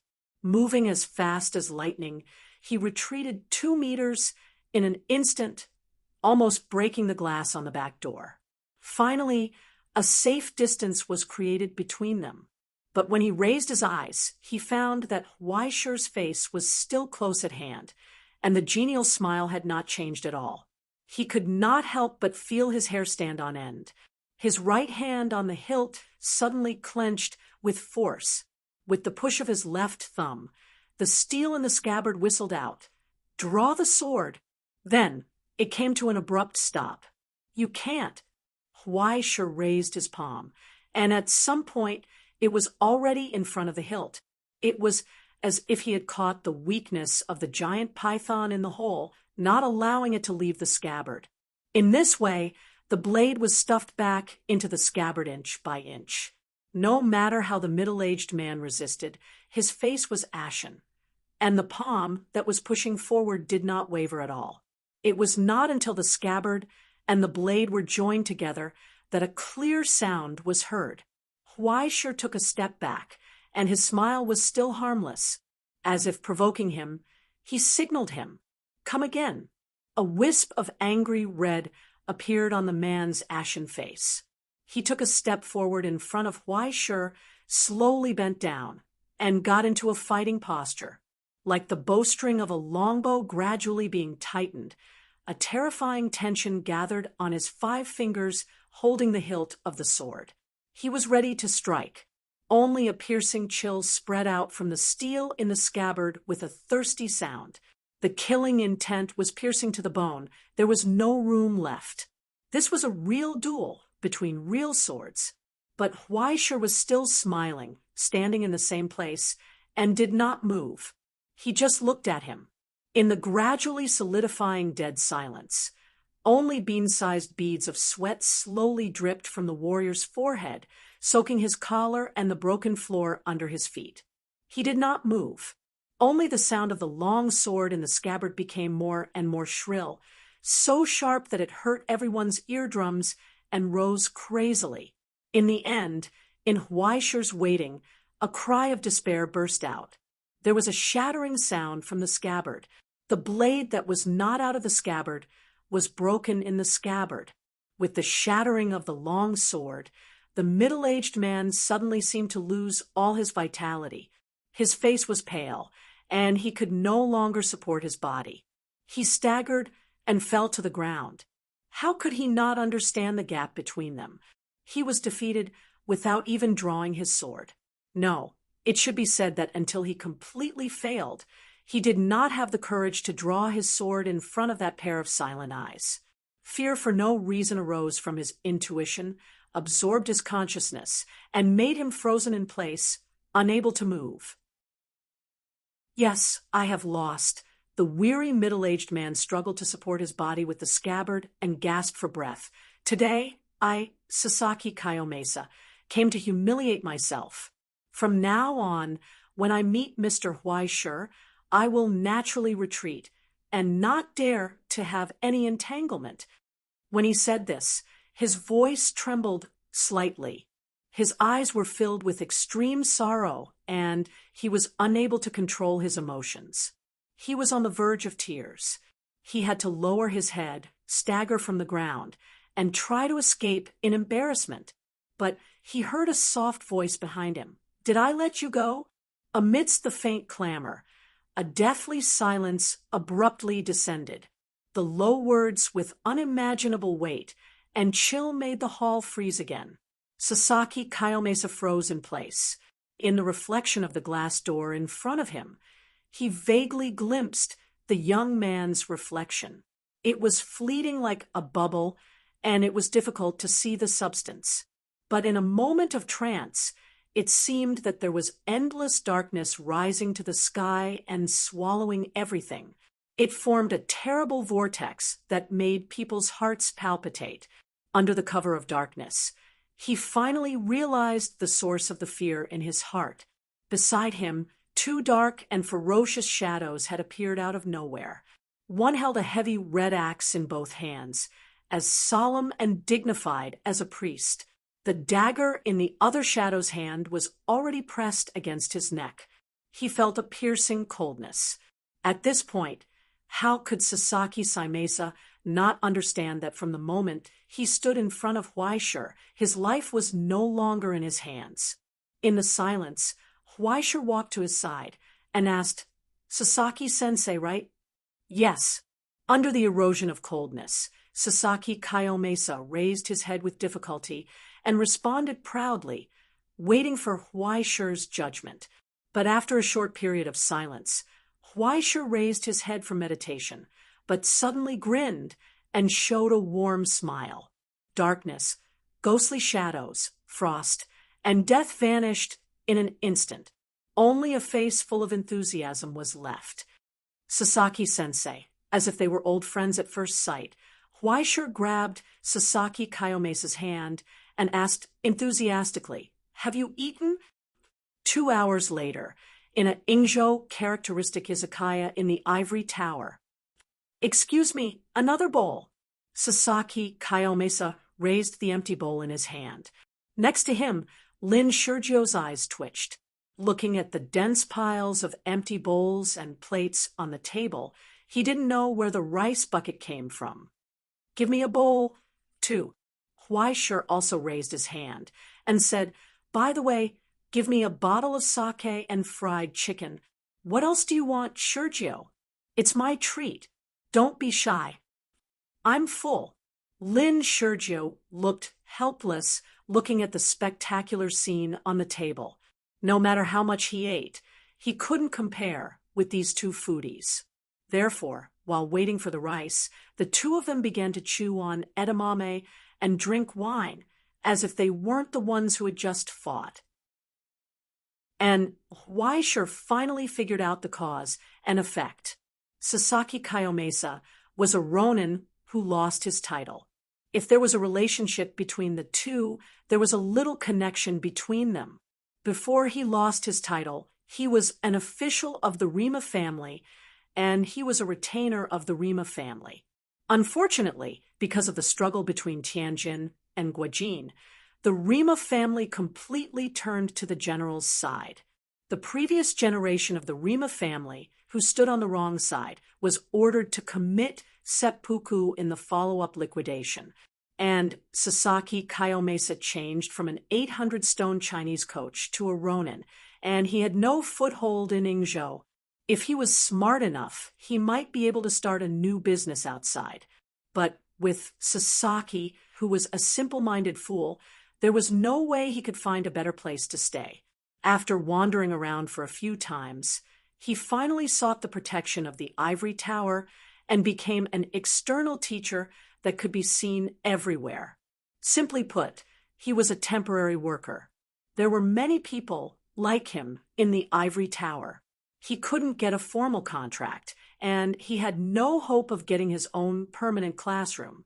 The reason why he could stay was that he was valued by the professor of the Flower Way classroom and was recruited as his assistant. The professor was very old, and it was rare to meet a junior that he liked. He could take care of him as much as he could. He only hoped that his fellow countrymen would not become a thief in desperation. But the good times didn't last long. In less than half a year, the professor was sick before school started. The huge Flower Way classroom was leaderless. Sasaki was indebted to the professor, but it was difficult to stop the decline of the classroom day by day, seeing the old professor's life's work vanish like smoke, and he couldn't even keep this classroom. Sasaki wanted to commit seppuku, but it was useless even if he did that. At this time, he saw his own students leave one by one, and the original students planned to transfer to the classical music appreciation classroom for various reasons, and the people from the two clubs fanned the flames. If it weren't for Huaikuan's magnanimity today, I would have caused a big trouble. After eating, Sasaki sat up straight again. According to the strictest understanding of Ingzhou, he bowed to Huaishur, almost crawling on the ground. "Great Master Shinshur." "Sasaki-sensei, what are you talking about? Didn't we get to know each other after fighting?" Huaishur helped him up with a warm face and comforted him. "You may not know, but little Amber and I are sworn brothers in the Social Security Bureau. We fought side by side in the Paradise and almost became siblings. In my heart, she will always be a sister. How can I lower myself to the level of a sister's family?" Taking advantage of Sasaki's ignorance of the profound Dongxia language, Huaishur kept taking advantage of him. "It's just a misunderstanding. Please don't take it to heart. In the future, our two classrooms should get along harmoniously." For some reason, wicked thoughts kept emerging in his heart one after another. Why should he be angry? This kind of person who lacks a string in his brain but is very useful, he must be in his own hands. Chapter 504. After the meal, Huaishur sent Sasaki to the door of the izakaya. The two of them were reluctant to part and had become good friends and brothers. Watching Sasaki leave, Lin Sergio, who saw how his teacher controlled this silly boy, could only secretly sigh at how horrible it was. After Sasaki left, Huaishur lowered his head and stepped on the cigarette, but he sighed softly. They are just a bunch of kids. They want to kill someone, but they are not good at it. I can only say that their vision is limited. So, teacher, what should we do next? Lynn Sergio asked. According to the idea of cabin in the woods, now that they had the clue, they should strike like a thunderbolt. They should defeat those people before they became powerful, so as to avoid any trouble. But Huaisha remained calm and just shrugged. He still has the title of my admirer, so how can I make a move on him? Big black fans are like fans. Big fans are like black fans. This is the bad thing about being an idol. Lynn Sergio was stunned. Are we just going to sit and watch them ruin your reputation? Then let them fail. It's not time to be anxious. Besides, at this time, I am afraid that someone is waiting for me to do something to make a fuss. Huaisha pinched his chin and began to think. He wasn't thinking about how to deal with it. Instead, he was puzzled. Where did all these evil ideas come from? It shouldn't be. Why did he always unconsciously bring himself into the role of the villain? And he always felt that these kids were not good at doing things. They were sneaky and couldn't make a difference. Did something go wrong somewhere? But he was not in a daze. Instead, he turned back and asked, "Did you hear what I just discussed with Sasaki?" "Clearly." Lynn Sergio nodded. "Good." Huaisha looked at Lynn Sergio's misleading and harmless appearance and raised his eyebrows. "There is something I need to do for you." It seemed that nothing had happened. The dispute that night was just an illusion. Not long after, Sasaki Kayomesa went to the school office to pay the fine and called the incident a misunderstanding. Huaisha's work and rest were as usual. When it was time to eat, they ate, and when it was time to go to class, they went to class. Occasionally, there would be dissatisfied boos from the podium, but they didn't care. The matter was allowed to ferment, and for a time, a clamor arose. The large-scale distribution of the clubs had already aroused the dissatisfaction of the majority of the students, and many elective classrooms were also involved. In the office, some teachers had already expressed their dissatisfaction with Huaisha, and some of them were even unhappy with her. On Monday of the second week, before the classical music class started on Tuesday, a notice from the teaching and research room finally arrived. After Huaisha, the main speaker of the classical music appreciation classroom, applied, and after the research of the teaching and research room, in order to maintain the quality of teaching, they decided to officially approve his application. Next, the application for the classical music appreciation class will be terminated in advance, and no new members will be accepted. That was the end. After Huaisha's selection, a total of more than 730 students were approved.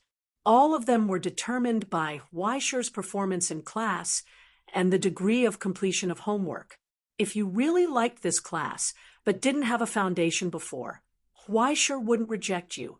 But if you didn't finish your homework in the specified time and didn't come to the class after a week of school, who would believe that you liked it? More than 700 people were not a lot, but it was also not a small number. In the elective class of the teaching and research room, it was quite good to have such a result.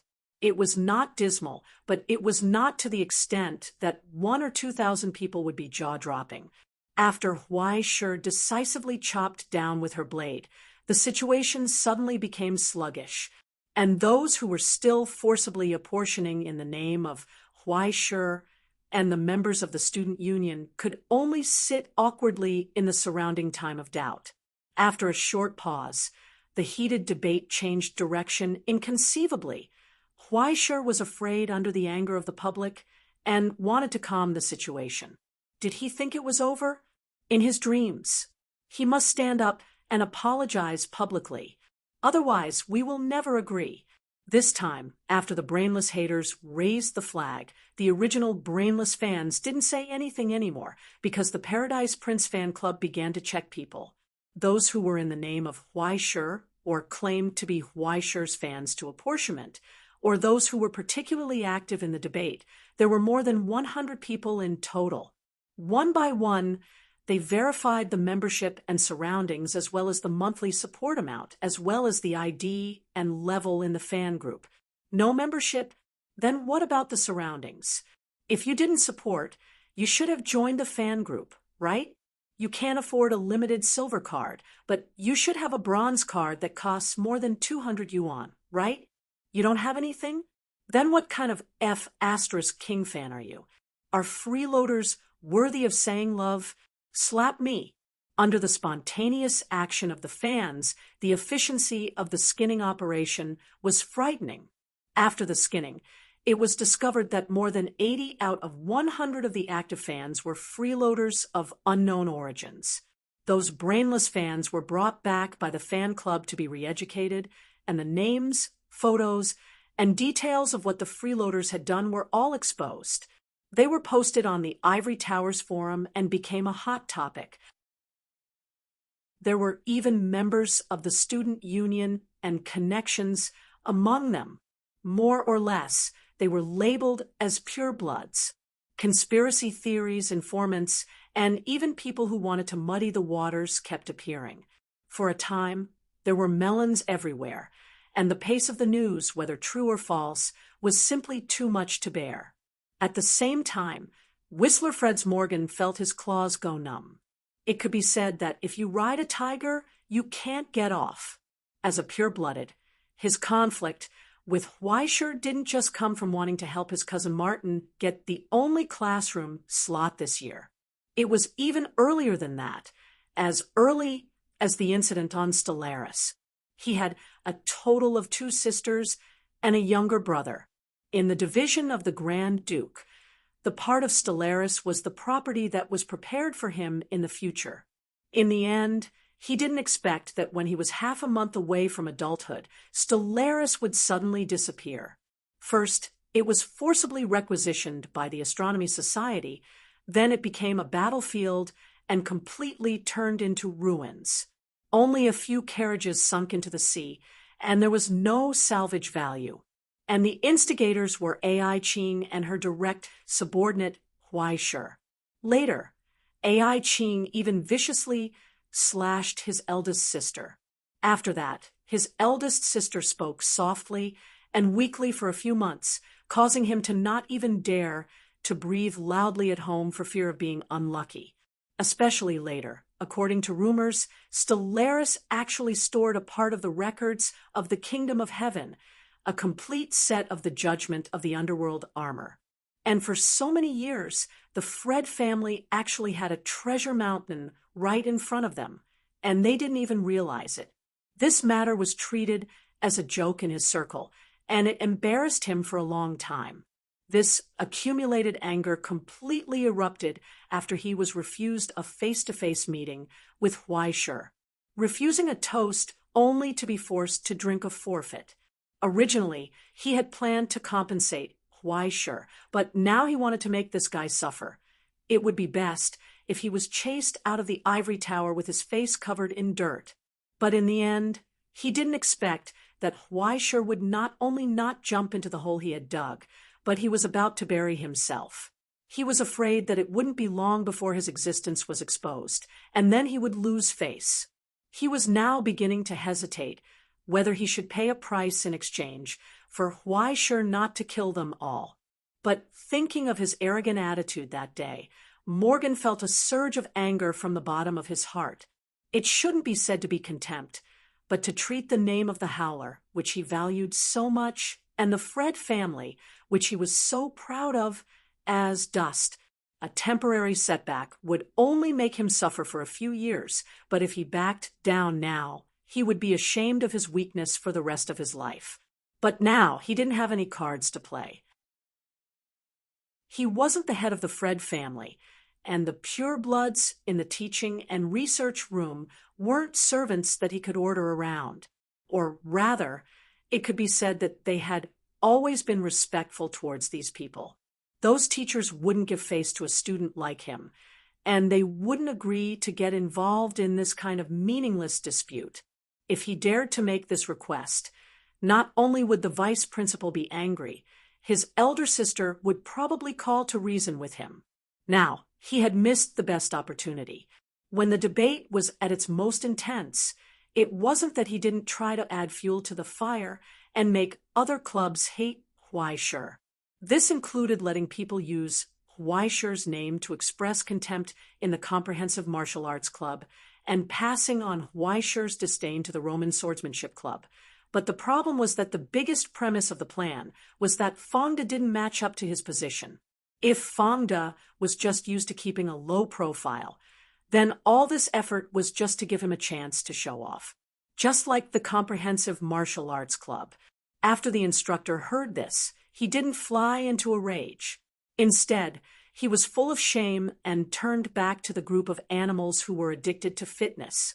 From today onwards, give me an extra 3 hours of sparring time. The king of heretics, who had once beaten all the opponents in the abyss with his pair of iron fists, and who was recognized in the Orthodox Orchard Gym, had spread like wildfire. Huaishur said that he couldn't train well. That proved that he really couldn't. What else was there to fart about? The president of the Roman Swordsmanship Club was even more ruthless.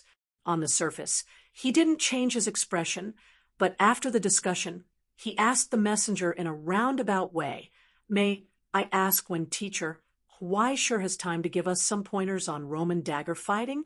"Aya, to be honest, we've watched his videos dozens of times, but we've been too embarrassed to ask him." "We won't pay for it. We'll pay for it. How much do you think is appropriate? Just say a number. Don't be shy." One kneeled faster than the other. Some knelt down before they even spoke.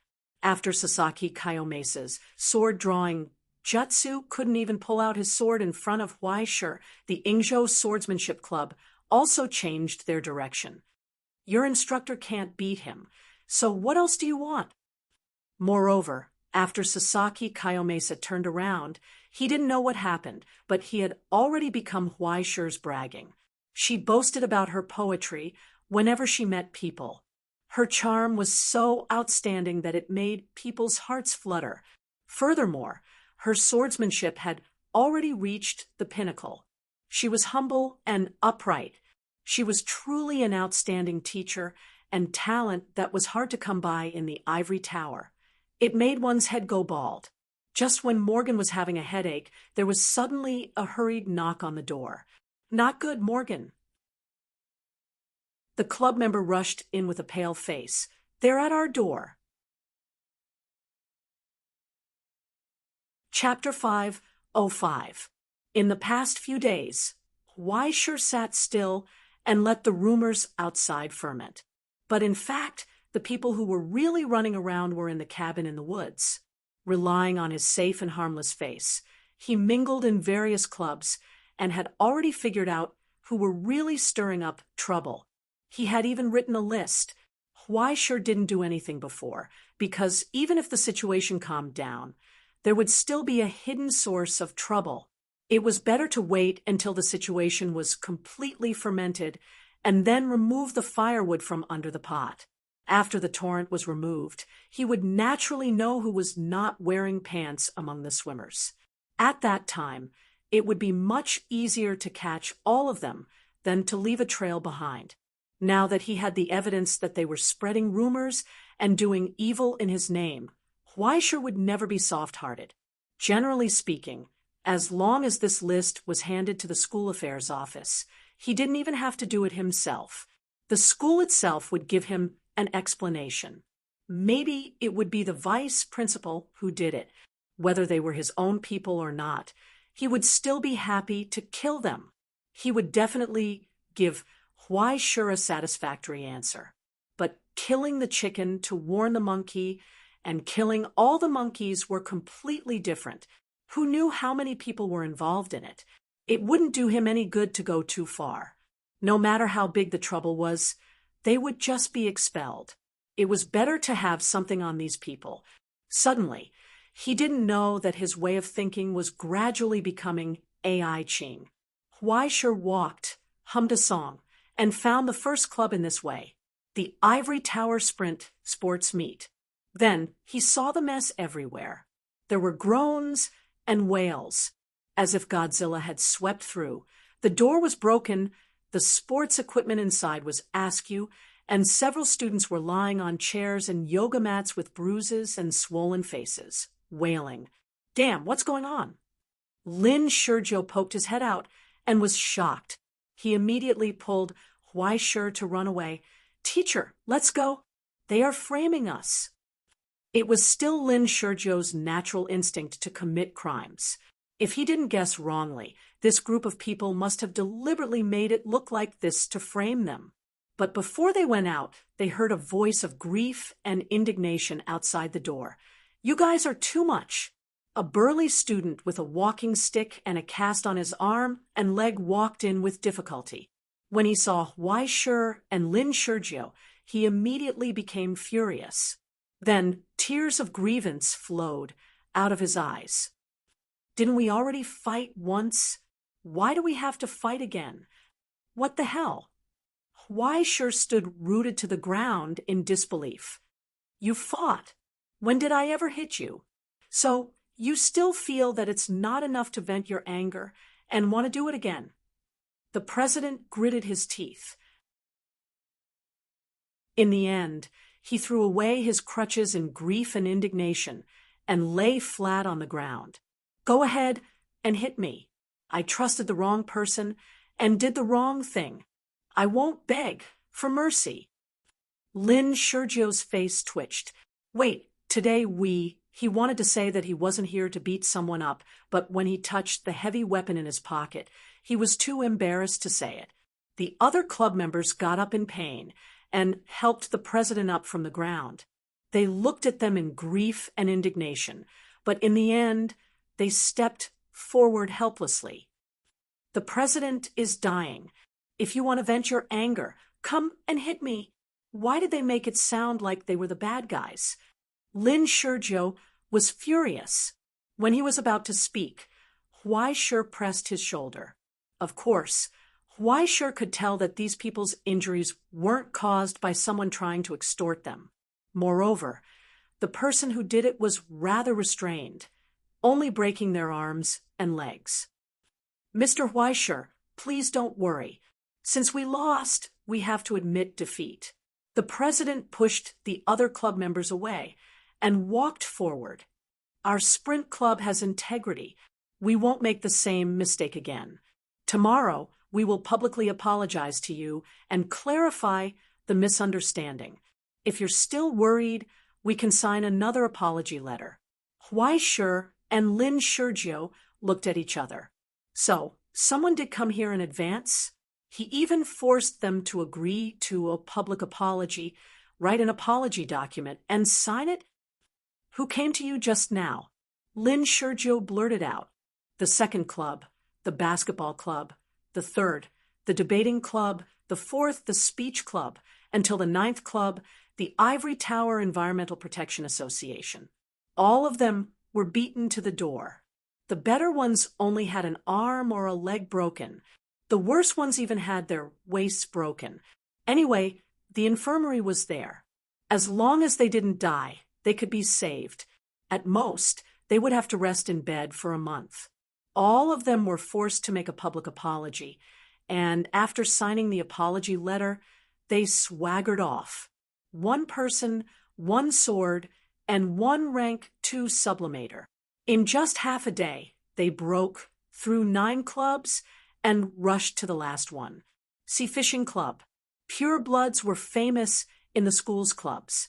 After all, if they didn't even have a yacht, they wouldn't be able to fish. This time, someone finally dared to stand in her way. Yuan, do you really want to cross the line?" Morgan angrily rushed out of the lounge and came to the door. He glared at the girl who smashed the door to pieces. Or is it that the Jen family has something against the Howler family?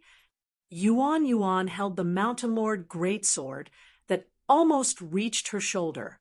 She didn't lose her composure, her expression serious and dignified.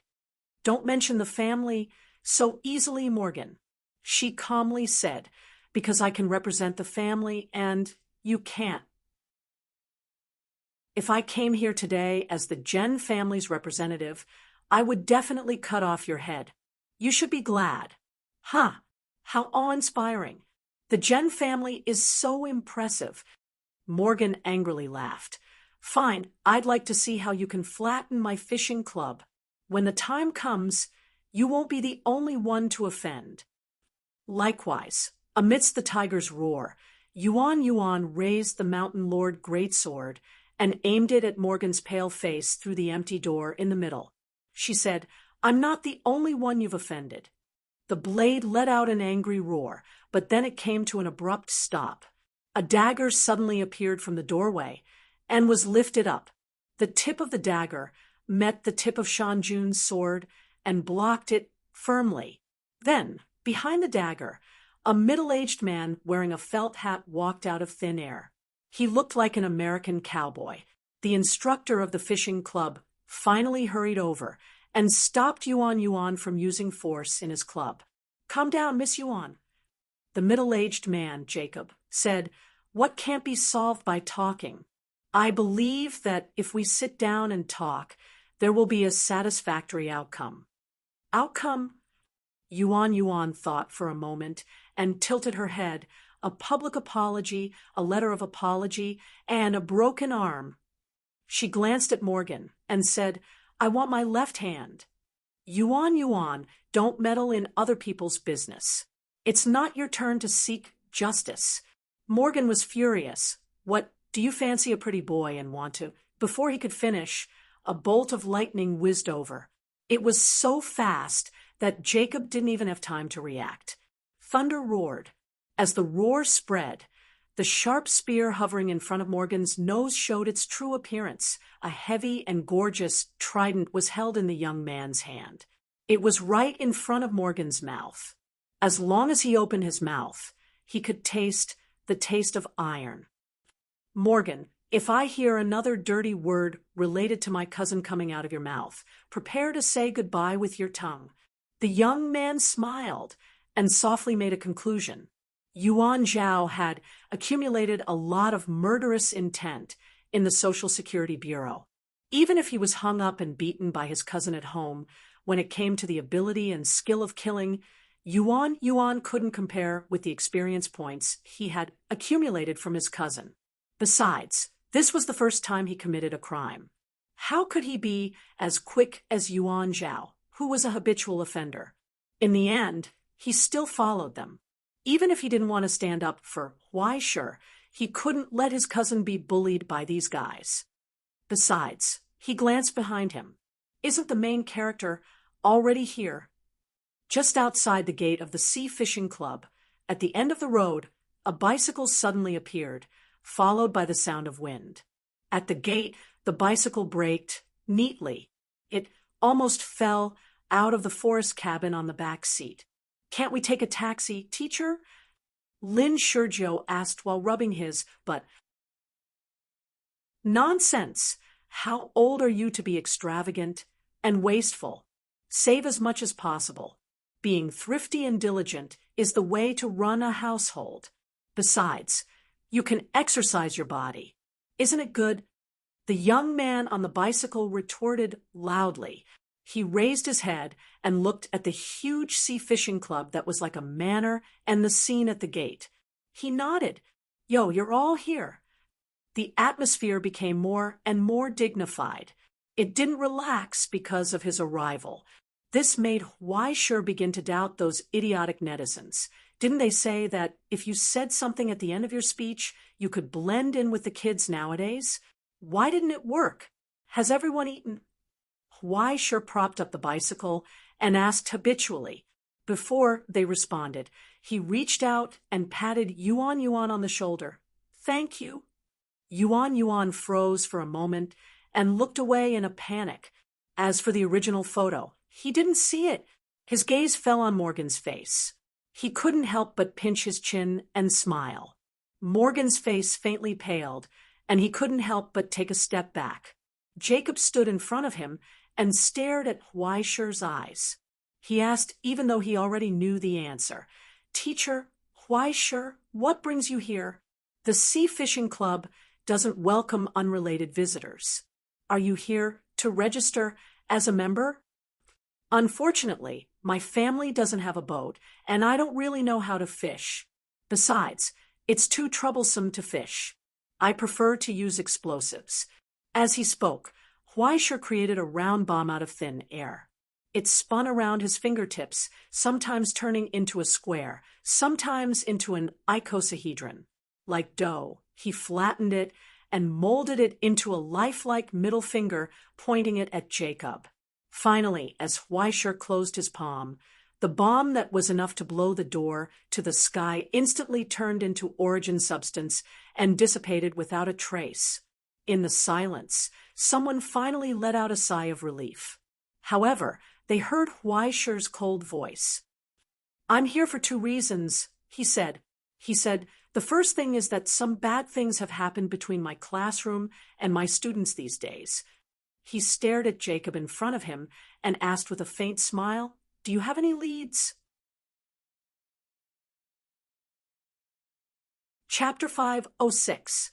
I've only been here for a week, and I've received thousands of complaints. Hundreds of scapegoats have been thrown in my classroom. Do you have any leads? Jacob's face twitched when Huaisher stared at him with narrowed eyes. Behind him, Lin, 19, calmly took out a thick list of names from his pocket. He patted the list and grinned at Morgan. He wanted to show that they came prepared. Some people recognized Lin Sergio, but they didn't expect him to stand on the opposite side like Yuan. They couldn't help but stare at him angrily. Meanwhile, Lin 19 was hiding behind Huaisher, acting like an arrogant lackey who had achieved his goal. He was doing everything he could to provoke them. Harvesting waves of negative emotions, he felt more and more refreshed. No matter how small a mosquito was, it was still meat, especially the resentment of a sublimator. It was a great supplement for a sublimator on the path of sin. It was a pity that the previous 9 waves of leaks had been cut off by Yuan. Otherwise, if he had seized the opportunity, he would have accurately pinpointed the boundary between making the other party feel uncomfortable and furious. Then, he would have grasped the weakness of the other party and harvested their resentment slowly and steadily. Wouldn't it be perfect? Jacob didn't speak, and neither did Huaisher. They just looked at him quietly. He came here today to ask for an explanation. If Jacob couldn't give him an explanation, he didn't mind getting it himself. Otherwise, people would think that he came to the ivory tower to be a prostitute. After a short moment of silence, Jacob looked at Huaisher in front of him and finally responded, "I'm not too sure either, but there might be some misunderstanding." "Misunderstanding?" Huaisher raised his eyebrows. "Yes, misunderstanding." Jacob paused for a moment, took a breath, and continued, "I think it's better for students to solve their own problems, right?" Yuan Zhao was amused. "Bullshit. Problems between students should be resolved by students? Then why were you blocking the way just now?" Now, no matter how unwilling Jacob was, he had no choice but to take a step back under Huaisher's deterrence. He maintained a neutral attitude on the surface and even gave a meaningful reminder. "If the students in your classroom have any opinions about us, we are naturally willing to fight it out. However, as a teacher, if I were to get involved on impulse, I'm afraid that the outcome might not be what I want."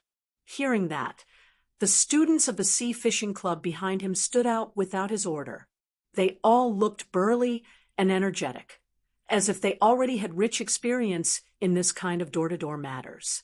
On the other hand, Lin Sergio, who was standing behind Huaisher, didn't look like he could fight very well. The scene suddenly became bleak and desolate. Lin Sergio was also a little nervous. He raised his head and looked at Huaisher. What he meant was, "Teacher, you wouldn't be so heartless as to let me, a powerless teenager, fight with those animals, right? If they were playing dirty, he wouldn't be afraid, even if there were 10 times more of them. But if it was a face-to-face battle, How could a keyboard warrior like him win? Huaishur pinched his chin and looked at the student in front of him. It wasn't impossible for him to feel it. If that's the case, then you can take my place in this battle. He patted Lin Shurgio's shoulder, indicating that he had been strengthened. However, thinking that you haven't been in the school for long, I have a magic treasure that I can lend to you for today. As he spoke, he took out a metal bomb the size of a basketball and put it in little Shurgio's arms. Holding such a bomb that was even bigger than his head, Lin Shurgio's face turned green. He wondered if his teacher's disciple was like a magic treasure, a one-time use item that would be gone after it was used.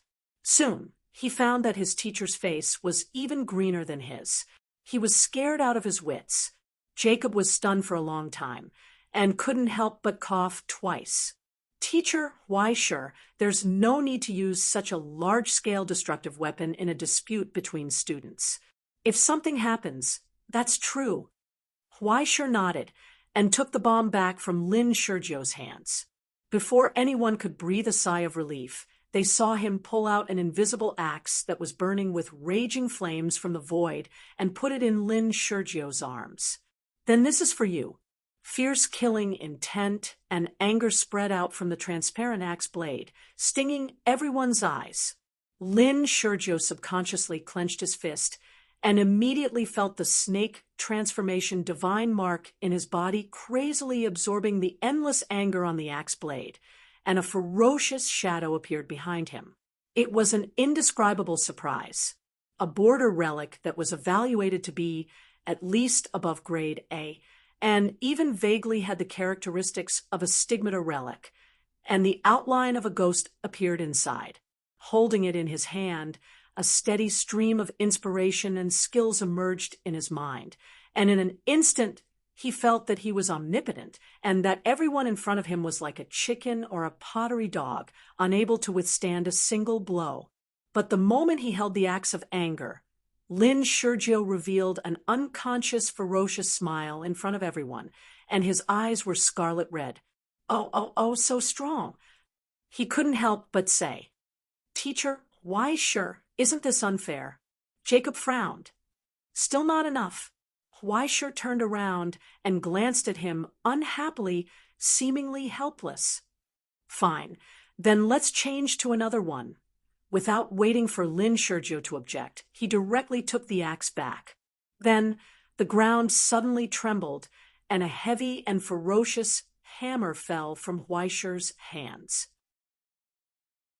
The wolf beast emitted a scarlet light, and the tangible pain it emitted turned into an intangible weight that pressed down on everyone's hearts. As he gripped the handle of the hammer, a sickly red color appeared on the little hut's face, which quickly turned ashen. Violent origin substance erupted from his body as if in pain. It rose from his body, faintly interweaving into an incomplete halo of light. However, because of Lin Shurgio's own foundation, it couldn't completely manifest. Even so, Forested Cottage's shotgun had been transformed into a cannon. As if he could sense the boundless power contained within the hammer, Forested Cottage cheered. "Feel this!" Just like before, he was interrupted before he could finish speaking. Or this time, without waiting for Jacob to speak, Huaishur shot out the spear of compassion in her hand. It pierced the ground with a refreshing floral fragrance, and in an instant, a cluster of pure white irises grew from the ground. Or this, a sinister sacrificial knife appeared in Huaishur's hand, and he casually nailed it to the doorframe to the side. And this, darkness emerged from the void, and amidst the high-pitched screeching of steel, a pitch-black chain burst forth with countless sparks, unfurling from the void. Of course, if you think it's strange, there's this. Finally, it was Huaishur who pulled out the sword of virtue from his chest. Bright flames rose from the blade, and the dazzling light seemed to contain a glorious hymn. Holding the blade in his hand, it was as if he was holding a crack that led to the sun, majestic and dignified, making it difficult for people to look directly at him. 5 relics from the border were placed in front of them, each one enough for anyone to massacre the fishing club from the inside to the outside. Okay, you guys can choose. Huaisher spread out his hands magnanimously, like a doctor who tricked the neighborhood's silly children to choose a Pokemon. Do you like this one that cuts you in half, pokes you into rotten meat, burns you to ashes, or directly straps you to death? Or even more exciting, not even leaving a corpse behind? If you can't, you can choose one person. It doesn't matter what equipment you wear. Look at my student. He doesn't look like he can fight at all. I won't give him any relics from the border, just a small pistol. Huaisher's fingertips twirled the Lord of the Flies as he asked with a smile, "Don't say that I'm bullying you. Everyone's life and death is up to fate. How about it?" Mr. Huaisher, suppressing people with power is not the way to solve problems. Jacob's expression gradually turned ugly. Besides, even if we win with an external object, it's not much of a glory, right? Then what should we do? Huaisher was almost amused. He pointed at Lin Sergio and said, "Anyway, there's only one person in the classical music classroom. What else do you want? Why don't you let him fight with his bare hands? He deserves to be beaten to death. What do you think?" Hearing the teacher's words, Lin Sergio was so scared that his legs turned to jelly. His mind was full of scenarios where he would really be beaten to death here, and then the teacher would use this as a pretext to make a big deal out of it, and finally take advantage of the situation to set off a bloody storm in the ivory tower. And he would be the loser who died tragically at the beginning of the story. He pitted himself for being so attentive, but why did the teacher have no humanity at all? Then let me do it. Before Lin Sergio could cry, and before Huaisher could take advantage of the situation to attack, a voice came from the side. It was Yuan Yuan, who had been silent until now. The girl in the gray skirt took a step forward and said with her head held high, "Let me represent the classical music classroom." While everyone was briefly stunned, she raised her hand to Yuan Zhao. Although Yuan Zhao was very reluctant, in the end, he took out a completed form from his pocket and handed it over. In the end, it was handed over to Huaisher. "Although it's a bit late now, please consider my application as a teacher." The girl solemnly asked and handed in her application form in front of everyone. All the seals and procedures were complete, and all the procedures had been completed. As long as Huaisher signed, she would be a member of the classical music classroom and spend 4 years in the ivory tower as Huaisher's student, or even longer. Huaisher looked at the handwriting on the form and was silent for a long time. Then he raised his eyes and looked at her. "Are you sure?" "Yes." Yuan Yuan nodded solemnly. "What about your family? You don't object?" Huaisher asked again. "You should be under a lot of pressure." "Second Grandpa has agreed." Yuan Zhao's voice came, full of hidden bitterness. His objection to the family's arrangement was not ordinary. The difference in treatment was too big. Why was he so strictly guarded against? But Yuan Yuan was not forbidden. Until yesterday, he knew that his family did not mean to arrange anything for Yuan Yuan.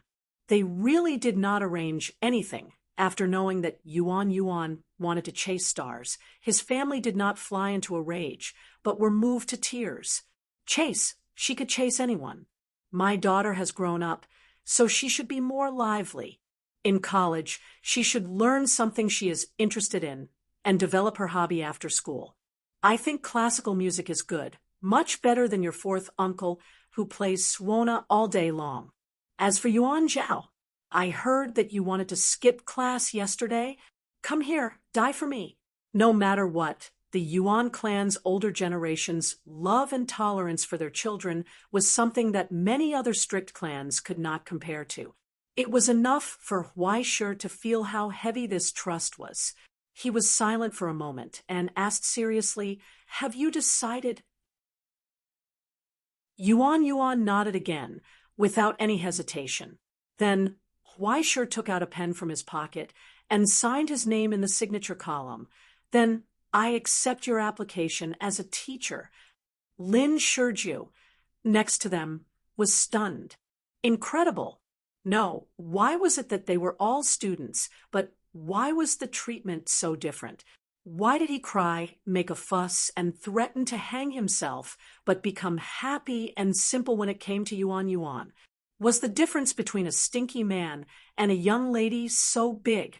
He did not dare to say anything, nor did he dare to ask. He could not immediately go to Southeast Asia to perform a surgery with local characteristics, so he could only silently feel jealous.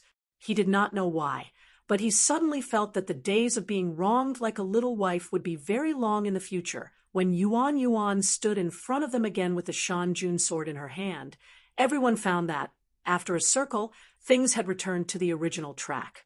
It was just that this time, Yuan came to attack them more reasonably without any worries and even more straightforwardly. Nothing had changed at all. Jacob's face twitched, and he forced a smile. This is a bit against the rules. Then what is considered to be the rules? Huaisher asked indifferently. Why is it that you are always reasonable? We can't let you take advantage of all the advantages, right? Or is it that the same thing is called pursuing a victory, but it is called making trouble for me? Since some people refuse a toast only to be forced to drink a forfeit, why don't we ask the school administration to make a decision? Silence suddenly fell. Jacob's face became more and more unsightly. Why are you so aggressive, Mr. Huaisher? He asked in a low voice. These students just made a small mistake. Do you really want to be so ruthless? He did not fly into a rage, as expected. Huaisher smiled. Then, let's end the first thing here. Let's talk about the second thing. Jacob's heart jumped inexplicably. You're tuning in to the Mystic Fist YouTube channel. Don't forget to subscribe and join us on this journey to catch the most captivating stories.